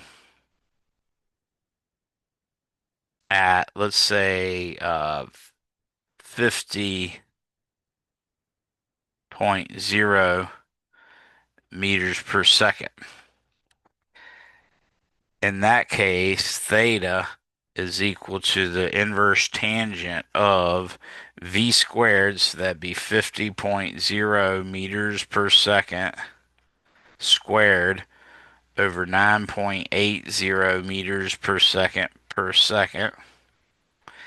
times 250.0 meters. And now we can compute what that will be.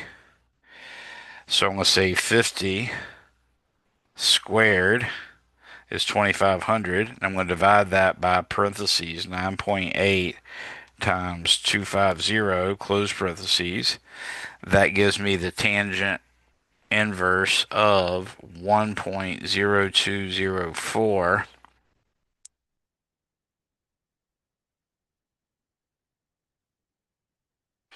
And that gives me an angle of 45.6 degrees. That's a really steep angle, but think about what 50 meters per second is. Does anybody have any idea roughly how fast is 50 meters per second?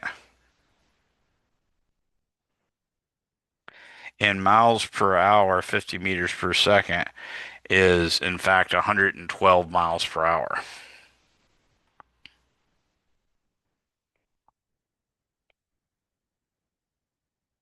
So that does give you some idea of exactly what we're talking about there. So yeah, if you want to go 112 miles per hour and you don't want friction to be necessary at all, then you'd actually have to bank the curve at 45.6. Now, if you've ever driven on a road that's sort of steep, especially when you're riding, sideways like you would on a curve, you'd notice that it feels a little uncomfortable when the car is tilted over on its side like that. So at 45 degrees, especially if you're driving something that's a little top heavy, you really feel like the vehicle's going to flip over.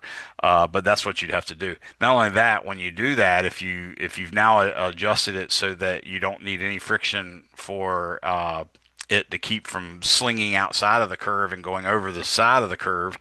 That also means that if you go too slow, then you'll need actual friction to keep you from sliding down the incline as well.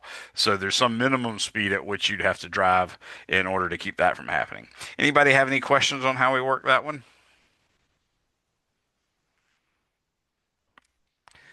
Okay. There's another problem that I wanted to work, and this is one where you have what we call a conical pendulum. So let me give you a picture of what that looks like.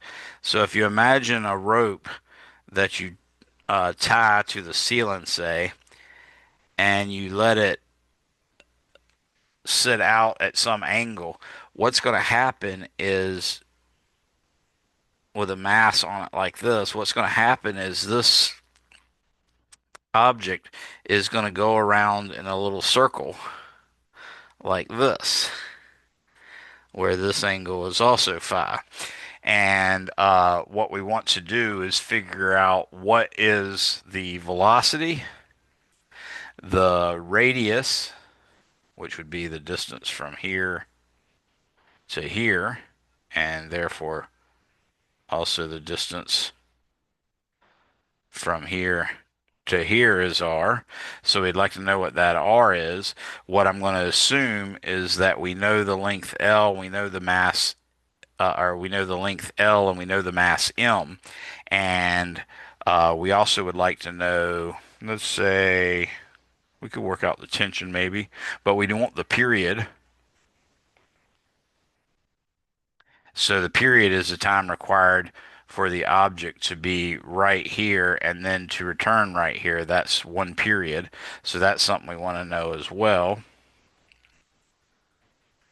So let's look at what's going on here.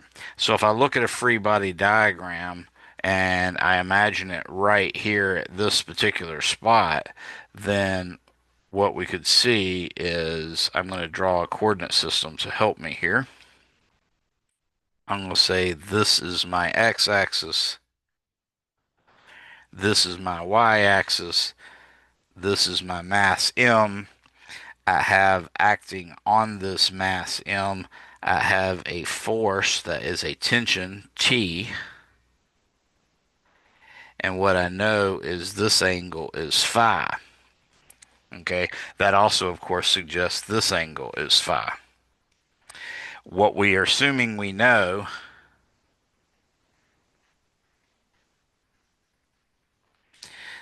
M and we know L.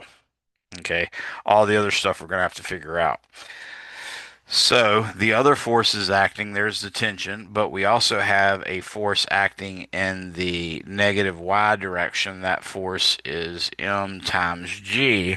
And we also know that the object, in order for it to maintain this circle of radius r, the object has to be accelerating this way at a equals v squared over r. Now, looking at this triangle, what we see is this is the length L, this is the distance R, this is the angle phi, and we can see that that's opposite. R is the opposite side and L is the hypotenuse. So the sine of phi is equal to R over L. That means R is equal to L sine phi. And that's one of the things we were asked to find. Now we know that. Okay. Now, in addition to that, we also want to know, of course, in some sense, what is phi. But I'm trying to remember if there was any other data they gave me on this problem. I can't remember off the top of my head, but let's see. This is not looking very good. It's making me ill. I hate that I lost this. Okay, so now that we have all this drawn, what I can do is take the summation forces in the y direction equals mass times acceleration in the y direction. I'm going to assume no acceleration in the y direction. So in this case, I got to break the tension up into forces parallel to the x-axis and forces parallel to the y-axis. So this is T sub y, and this is T sub x. Notice T sub x is the only force that can provide the centripetal acceleration necessary for this object to go in a circle. So the summation of forces in the y direction is really what allows us to figure out what the tension will be. And that in that case, the tension, the y component of the tension, has to just cancel out the weight. So we'll see that by using Newton's second law. We can immediately say that Ty minus mg has got to equal 0, but we also see that Ty, if we want to think about the sines and the cosines, sine gives us Tx over T, and cosine gives us Ty over T, so Ty would be T cosine theta. So T cosine, actually I said theta, but I meant phi. T cosine phi minus mg is equal to 0, and that tells us that the tension is going to be equal to mg over cosine phi. Now that's the tension, not to be confused with the period. So in this case, it might actually be best to put a little F on it just to mean that it's a force. Okay. So we now know the tension in the cord is this. Actually, I wanted to put a red box around that, so I'm just going to box that off. We know that. Now I can do the summation of the forces in the x direction equals mass times acceleration in the x direction. This is the only acceleration we're going to be dealing with, so I'm going to drop the subscript. Now the force is going to be the x component, which is given by the sine. So it'll be t, oops, it'll be t sine phi, and that's the only force in the x direction. That's got to equal m times v squared over r. So we have that as well. Now I can, let's call this equation 1. Let's call this equation 2. I'm going to plug 1 into 2. And from that, I get mg over cosine phi times the sine of phi is equal to mv squared over r. And again, you see the masses are canceling out, so that's kind of nice. And we can go ahead and calculate what is v. So if I wish to do that, what I'm going to do is multiply both sides by r. So what I'm going to have is g times r. I don't know why I'm writing in red. Let's go back. I'm going to have g times r. Notice I multiply both sides by r times the sine of phi over the cosine of phi. Now you might be thinking it's a good time to write tangent, and it would be, except for r is in terms of sine, so I'm getting ready to do something to get rid of that r, so it's in terms of the variables we know. So that's why I'm not taking sine over cosine as tangent. But all this is going to be equal to v squared, and then that means v squared is equal to g times, remember r is L times sine phi. So now I got L times sine phi. So that's sine squared phi over cosine phi is equal to v squared. And that tells me that v, the velocity that the object will have, is actually equal to the square root of g times L times sine squared phi over cosine phi. So that is my actual velocity, and you can see that it does depend on phi, and that's sort of what we expect. Obviously, a pendulum like this is a lot different than a pendulum like this. Notice the difference between those were the angles phi. So we got a starkly different velocity depending on what the phi is. Notice the units also work out. G times L would give us meters squared per second squared. When we take the square root of that, that gives us meters per second. Now we also know the path that it goes in is a circle. So V is equal to 2 pi r over the period, and that means the period is equal to 2 pi r over v. So we can now say, I was writing in red here, I'm going to switch back to blue, so I can now say that the period is going to be equal to 2 times pi times L sine phi divided by the square root of g times L times sine squared phi over cosine phi, which is also under the square root. So that's not necessarily a very pretty number, but we can say t is equal to 2 pi. Now I could force everything to be under the square root, and in so doing I would get a square root. Now the cosine would be on top, so we have the cosine phi up there, but we'd also have an L squared and a sine squared phi up top from the L and sine that were already there.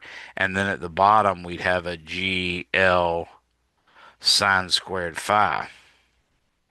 So you can see that the phi's actually, or the sine squares actually cancel out, as does some of the L's. So this L is going to cancel out with this L, and this sine squared is going to cancel out with this sine squared, and therefore we get the T, the period, is equal to 2 pi times the square root of L, whoa, L cosine phi divided by G.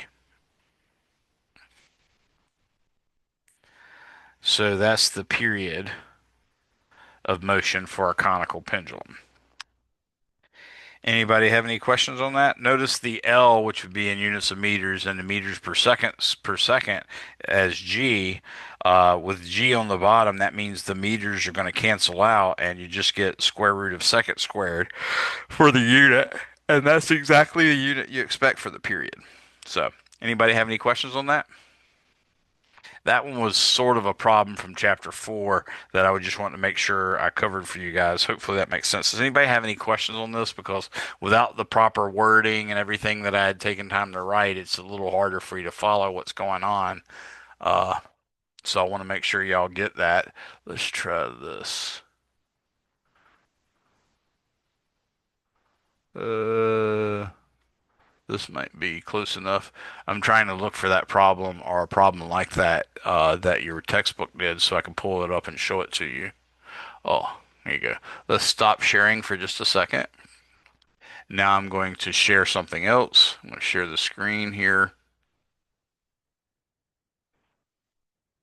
So earlier, one of your fellow students was asking, I think it was Adrian, was asking about tension, and this is the paragraph that I went ahead and highlighted in my copy of the textbook online, and that's supposed to show it to yours because I did hit share, but it says, when a flexible cord pulls on an object, the cord is said to be under tension, and the force it exerts on the object is the tension, F sub T.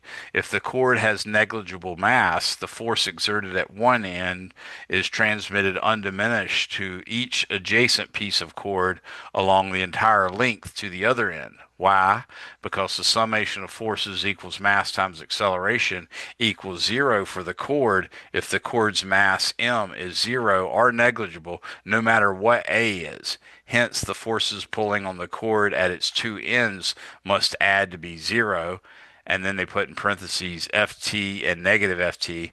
Note that flexible cords and strings can only pull, they can't push because they bend. So that was the other note I was pointing to earlier. But that wasn't what I was looking for right now. I'm still trying to find. We did that. That's the Atwood machine. We just did that. We just did the accelerometer as well. Down an incline I did last time. Let's see if the next page is the conical pendulum. Nope, that's not it. Let's check a previous section. So I just did general solving. I did weight. Let's go back all the way to here and see if it pops up. I'm looking for the conical pendulum. If anybody has already found it, let me know because I just wanted to show that to you. We did all these problems already. That wasn't helpful. Newton's third law. I don't think it's under there, but just checking to make sure. Nope, not there. Nope, not there. Yeah, as I thought. I thought it was in chapter 5, but I'm not seeing it for some reason. We did all these.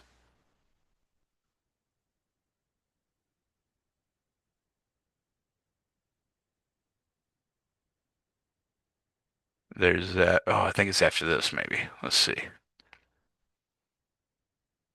Nope, not feeling it now. Now I'm starting to think I was wrong. Tension and flex. Yep. Not here after all. So yeah, I really thought it was going to come up after this, but it did not. So I think that means I have to go to chapter 5. Nothing there. And there's a summary. So let me move to chapter 5 real quick. And uniform circular motion.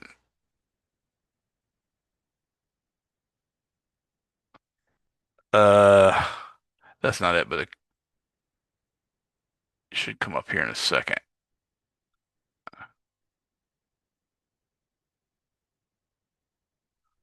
That was another pulley problem I had worked for you guys, or I had written out for you guys, but we didn't get a chance to work it because it disappeared.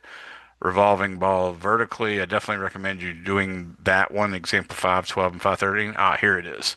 So we can answer, here it is. A small ball of mass M suspended by a cord of length L revolves in a horizontal circle of radius R equals L sine theta, where theta is the angle the string makes with the vertical. In what direction is the acceleration of the ball and what causes the acceleration? And B, calculate the speed and period of the ball in terms of L, theta, G, and M. So that's what we were doing. You can see this is the diagram we were talking about. I used T, which obviously ran into problems, but FT cosine theta minus MG, or solving for T, you get MG over cosine theta. That's exactly what I did. Then the other one was the component of the tension that was parallel to the centripetal acceleration was the x component, and that was ft sine theta is equal to mv squared. And you can see we do get v equals lg sine squared. Of course, I used phi instead of theta, so uh, it's still the same result except difference of variables. So they had the square root of LG sine squared phi over cosine phi, which is what I got. Their period turned out to be 2 pi times L cosine theta over G. That's the same thing I got. So you can see it's the basically the same problem as I did. And I'm going to go ahead and call it a night for you guys and apologize for losing that file. Hopefully, I can find it in the intervening period, and I will try to make up some more videos between now and Monday, or excuse me, between now and Tuesday. Remember, you're not supposed to have class on Thursday because that is a day off for the college. I'm going to double check that right now because that's what I remembered. But if I say that and then I don't show up, somebody might think I'm trying to not do my job. So I want to make sure everybody agrees that we're supposed to have off. And yes, June 19th, college closed, no classes. So yes, I just want to double check that. So since we have June 19th off, Juneteenth off, that means there will be no class Thursday. I'm probably still on that day. I'm probably going to make a bunch of videos to try to make up for all this stuff we missed. I'm probably going to finish off chapter 5 and do chapter 6 as well. And then when we meet again, which will be Tuesday, hopefully you'll have had time to look at all those and be able to ask me questions. In the intervening period, I did push back the homework for chapter 5. That was showing like it was going to be due tonight or something, and it's definitely not. I'm at least leaving it till Sunday. And in light of this mistake here, or excuse me, till Monday. And in light of the problems that I just had this class, I'm probably going to push it back even further. So just know that chapter 4 is due, but chapter 5 is not. Chapter 4, I think, is supposed to be due tonight. We've more than completed that. But you guys are free to go. Go ahead and chat me your first and last name. Don't forget to put asynchronous or O01B if you're from one of those classes. But you're free to go, and I'm going to stay here until the last person leaves in case anybody has any questions. Thanks for coming, and I apologize for whatever happened to my computer. So have a good evening. Have a nice weekend. Be safe. Enjoy your Juneteenth holiday.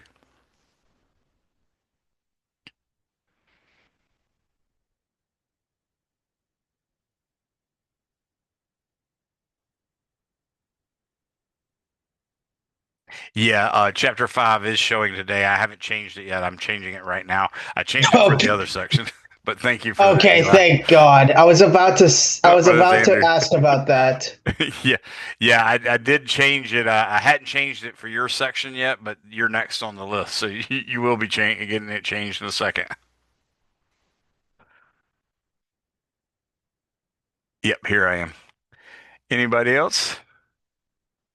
Chapter 5. Oh, I'd already moved this one to 623, and chapter 4 is 617, so that's cool. I'm going to leave that at least.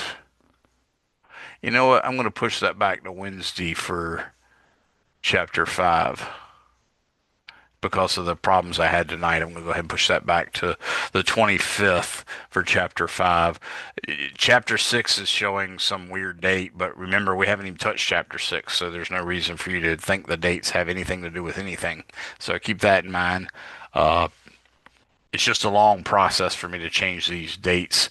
A lot of agreeing, hitting confirm, changing, hitting confirm, changing, hitting confirm, that sort of thing. Anybody else have any questions? I'll go back to my 242 N02B or 241 N02B and see if I didn't change that one. Maybe that's the one I didn't change.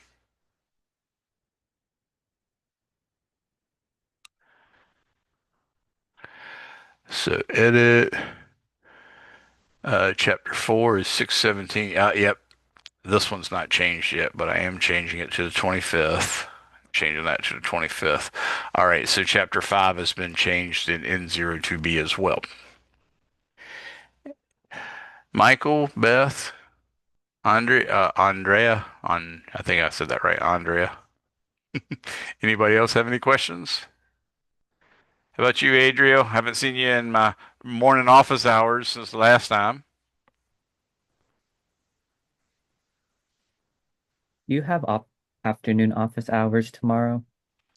I sort of do because I have a lab that runs like till 3 something. But normally you can come in and ask questions as early as probably 1:30.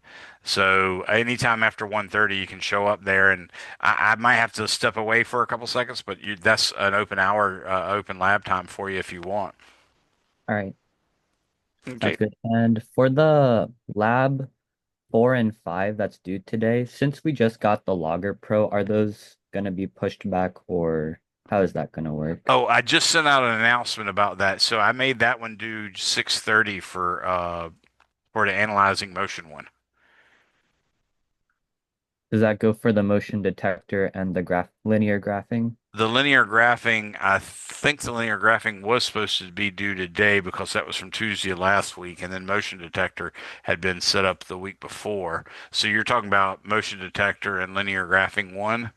I can give you another day on linear graphing, another couple days on linear graphing one, though. I don't mind that at all. So Okay, let me go ahead and I'll extend the due date on that, just to give you some more days. That sound good? sounds good. All right. See you, Thank you so Adriel. much. You're welcome. I had kind of a question, but it's not really about the material. Okay. I sent you an email just regarding, I guess, some of the past few assignments. I Okay. wasn't able to complete the online test. I believe that was due yesterday. Okay. What Yeah, happened there? I I feel like I've been falling behind. Okay. Um, That happens, especially with a summer course and especially with an online course that's in the summer because we only got 10 weeks, everything's blowing through. I'll open it back up for you. I'm talking to, is this Andrea? Andrea? Andrea. Andrea. Yes. Okay. So let me adjust that so you can. I'll give you a couple more days, and I've been doing this with a lot of students, so I'm just going to give you the days and not take off any points or anything like that. Are you in my N02B or are you in my O01B? Yeah, N02B. Okay. I yes. So that's the synchronous one, right? Or Yes. yeah. Okay. So I'm looking at it now, and I'm going to type in on A-N Palomino, named after a horse breed of some sort. Yeah. Lots of people don't know that. Yeah, I have some family that were big into horses. I think they always called them paints, but I'll go ahead and give you till Friday if that's cool. Yes, thank you. I've just been a little bit behind because I had some finals for a class at UVA. I was taking online courses for Oh yeah, them. that's tough. Well, make sure you let me know if you need extensions like that. I'm really easy to work with because occasionally I get behind on my grading.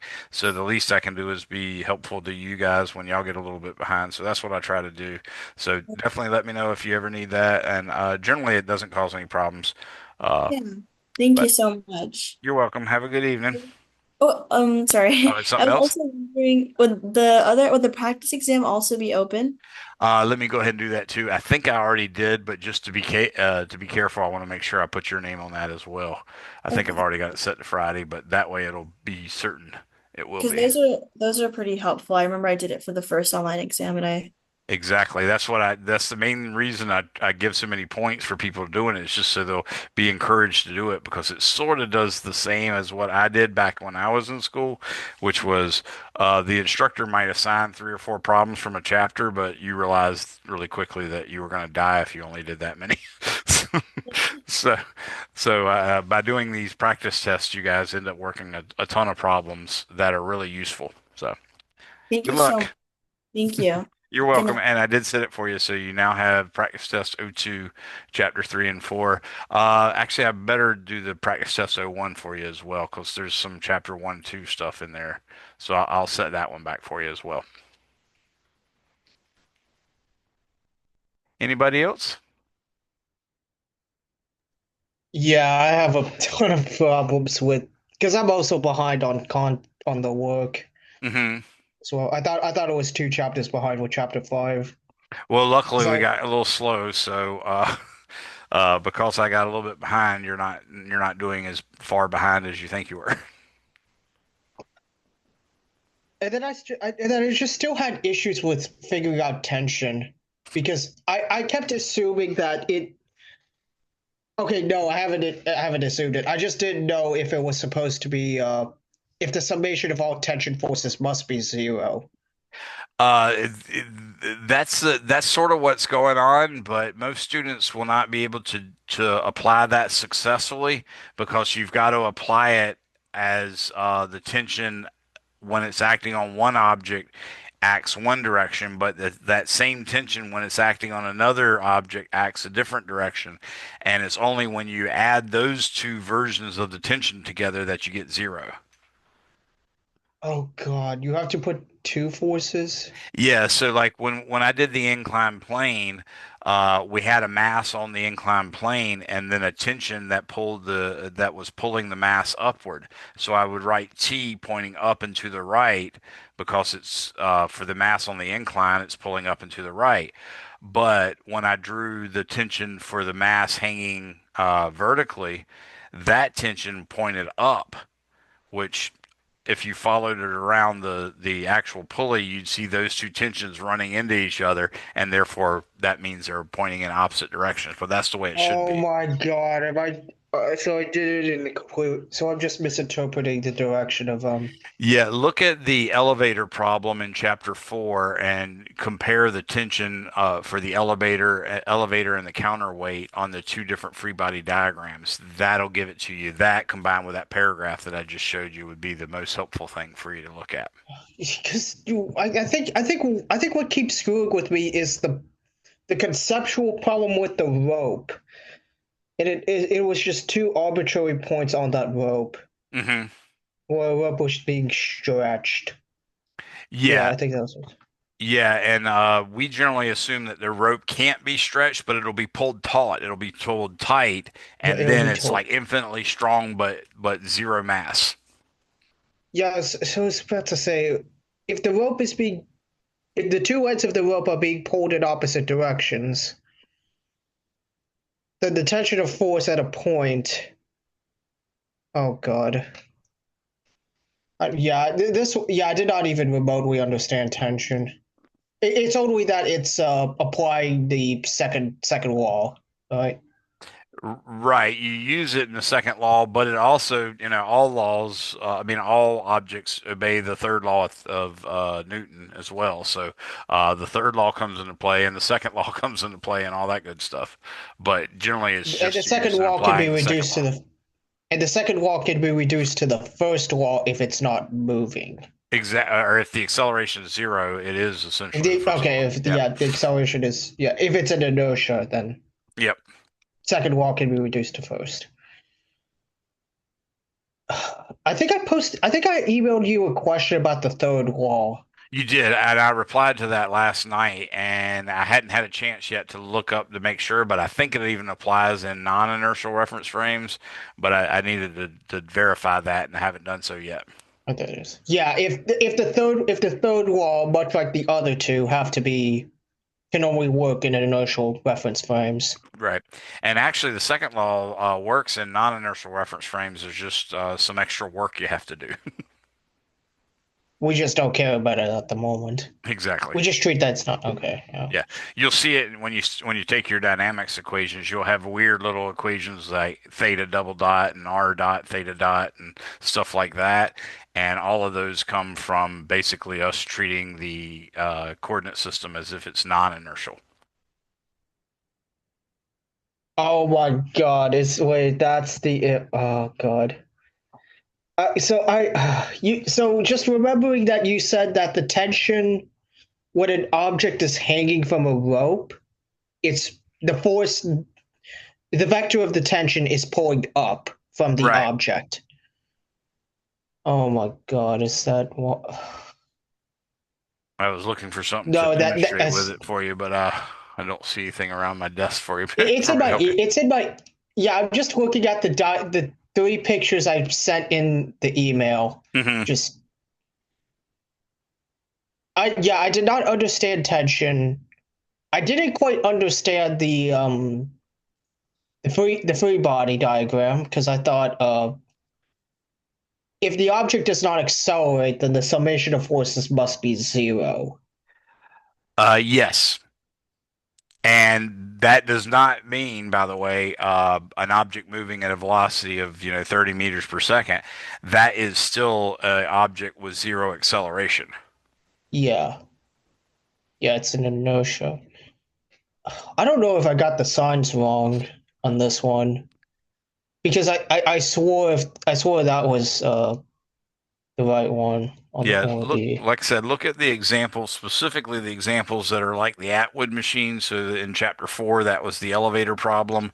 I did Uh, not understand the Atwood machine at all. I'm gonna be honest Yeah, that's the whole thing, and it just with takes the you a little polling. while to read over the example, then reread the example until you make some sense of it, and then try closing your whole book after you've read it so thoroughly. Try closing your book and then reciting the problem, and then trying to work it on your own. Once you get to that level of proficiency, then you're normally just getting to the point where you're starting to understand it. There's not much more you can do beyond that, and me telling you, hey, the tension on one object becomes the tension acting exactly the opposite way on the other object.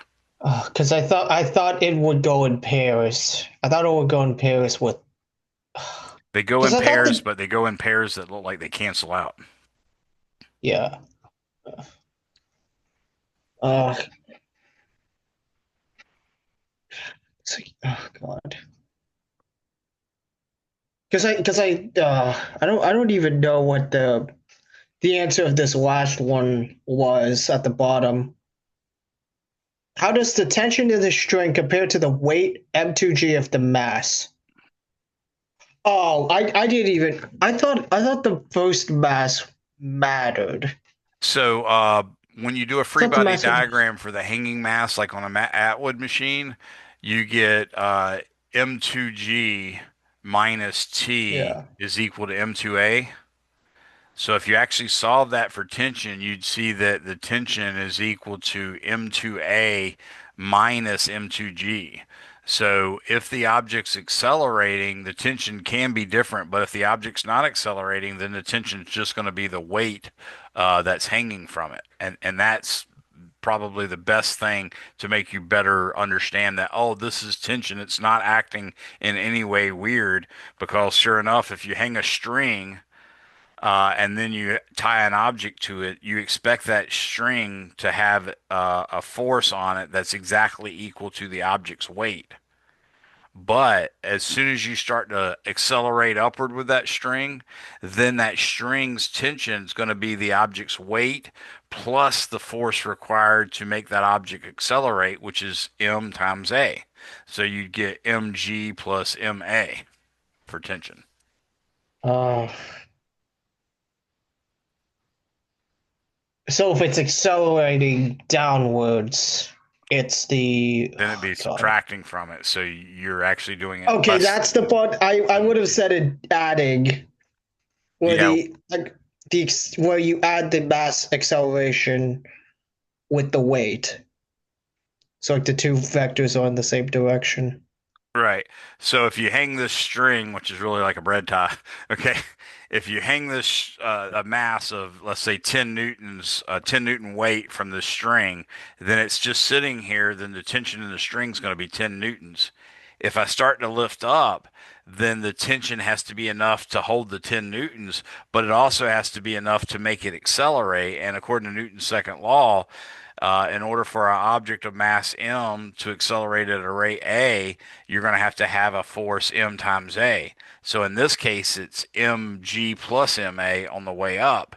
But if you're allowing it to go down, then it's almost like the weight is the mg is overwhelming the tension so that it actually becomes a little less because it's the weight minus its mass times acceleration. Wait, it's minus. Can you repeat the last word Yeah, with the that weight was the in? hardest part. So, yeah, when the mass is like this hanging from here and I'm pulling it up, then I need the tension to be mg just to hold it still. But also, if I'm accelerating it, I also need ma, so it's mg plus ma when I'm going up. But if I'm going down, then if it was sitting perfectly still, it'd be mg. And since it's falling downward, you know the tension's less than mg, or else it would stay still. How much is it less? It's less by an amount ma. Oh, it's because you need what you do need less force to put it down. Exactly. Because you're sort Okay. of allowing gravity to help you a little bit. You're like, okay, I'll let it accelerate a little bit. All right. Oh, that's too fast. Hold on. All right. Yeah. So, Okay, that's why it's minus. Okay. yeah. The tension the tension in this case, if it's going down, will be smaller than the weight. No, the Yes. tension. If it's going down, the tension should be smaller than the weight. Yes. Okay. The last one I've had issues with is with cases of accelerating objects, Hmm. which Well, try I did not. working the chain of boxes or look in my either your modules in Canvas or in my YouTube channel. I have several little trains of boxes, so it's like a box with a rope attached to the box, then another Yeah, that. box, and then a rope attached to that. Working those problems helps you make a little bit more sense out of tension as well. Okay, that's in the That's in some what? of the videos, the optional videos I have in the modules. It's also all over my YouTube channel. Okay, If you okay, search it's my in there. YouTube channel, or if you just pull up my list of YouTube videos, you can do a search in that list, and it'll have a link exactly to it. Okay. Have you seen my list of videos from YouTube? Optional. I've seen the YouTube list. It's the I Yeah, think it's it's the optional videos I'm trying to look for.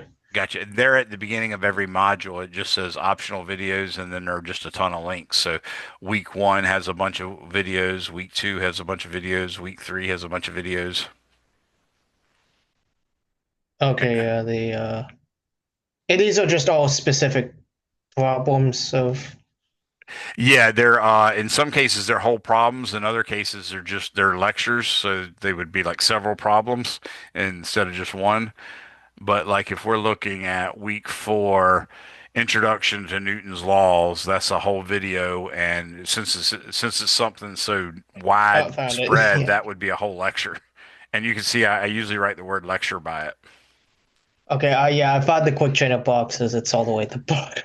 Yeah, and that one's Oh. since it says quick and it doesn't say lecture, both of those things are telling you that this is just a single problem being solved as opposed to a whole, 1 hour or 2 hour or 3 hour lecture. Uh. Oh God. And you said the Logger Pro is actually fixed. Yes, I did get that. I got it fixed. I was able to download the And stuff okay, myself there and we use go. it. There's the okay, the MP4. Thank God. That was the one that was the one that really freaking effed. Oh God. I did not understand the basketball shot one because all I remembered was getting it less, getting the gravity less hmm Yeah, with you the do get less than with the gravitational slimmer acceleration. slope. Yeah, I Yeah, got a slimmer slope with three as opposed to a four, yeah, so the gravity was eight it's eight amazing how something. different a little bit of acceleration, how different a gravitational acceleration will be with just a little bit of spin on a basketball. That's pretty much what's happening.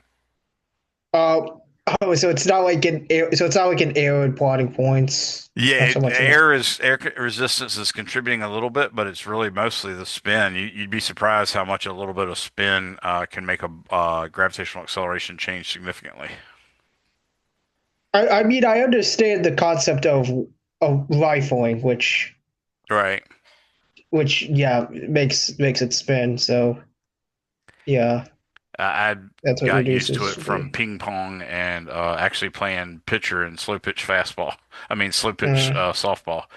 It's you quickly learn that if you don't hold your fingers just right, your pitches go all it's to crap. it's just not gonna fall. Okay. Uh, All right. Well, I'm gonna have to split it. Is there anything else you have? Any quick questions for me before I hit the road? I've got to try to track uh, down this file the because I feel really upset that I lost it. the the lab due today is related to the Newton's laws. hmm Yeah, the linear graphing one. Okay. Okay. Yeah, I think I can do it. I thought I couldn't All with right. the Well, just chapter send me a five. text message or email if you need anything, and I'll be around and I'll try to reply as soon as I can. Okay. Thank you. All right. Thank Have a you. good one, Adrian.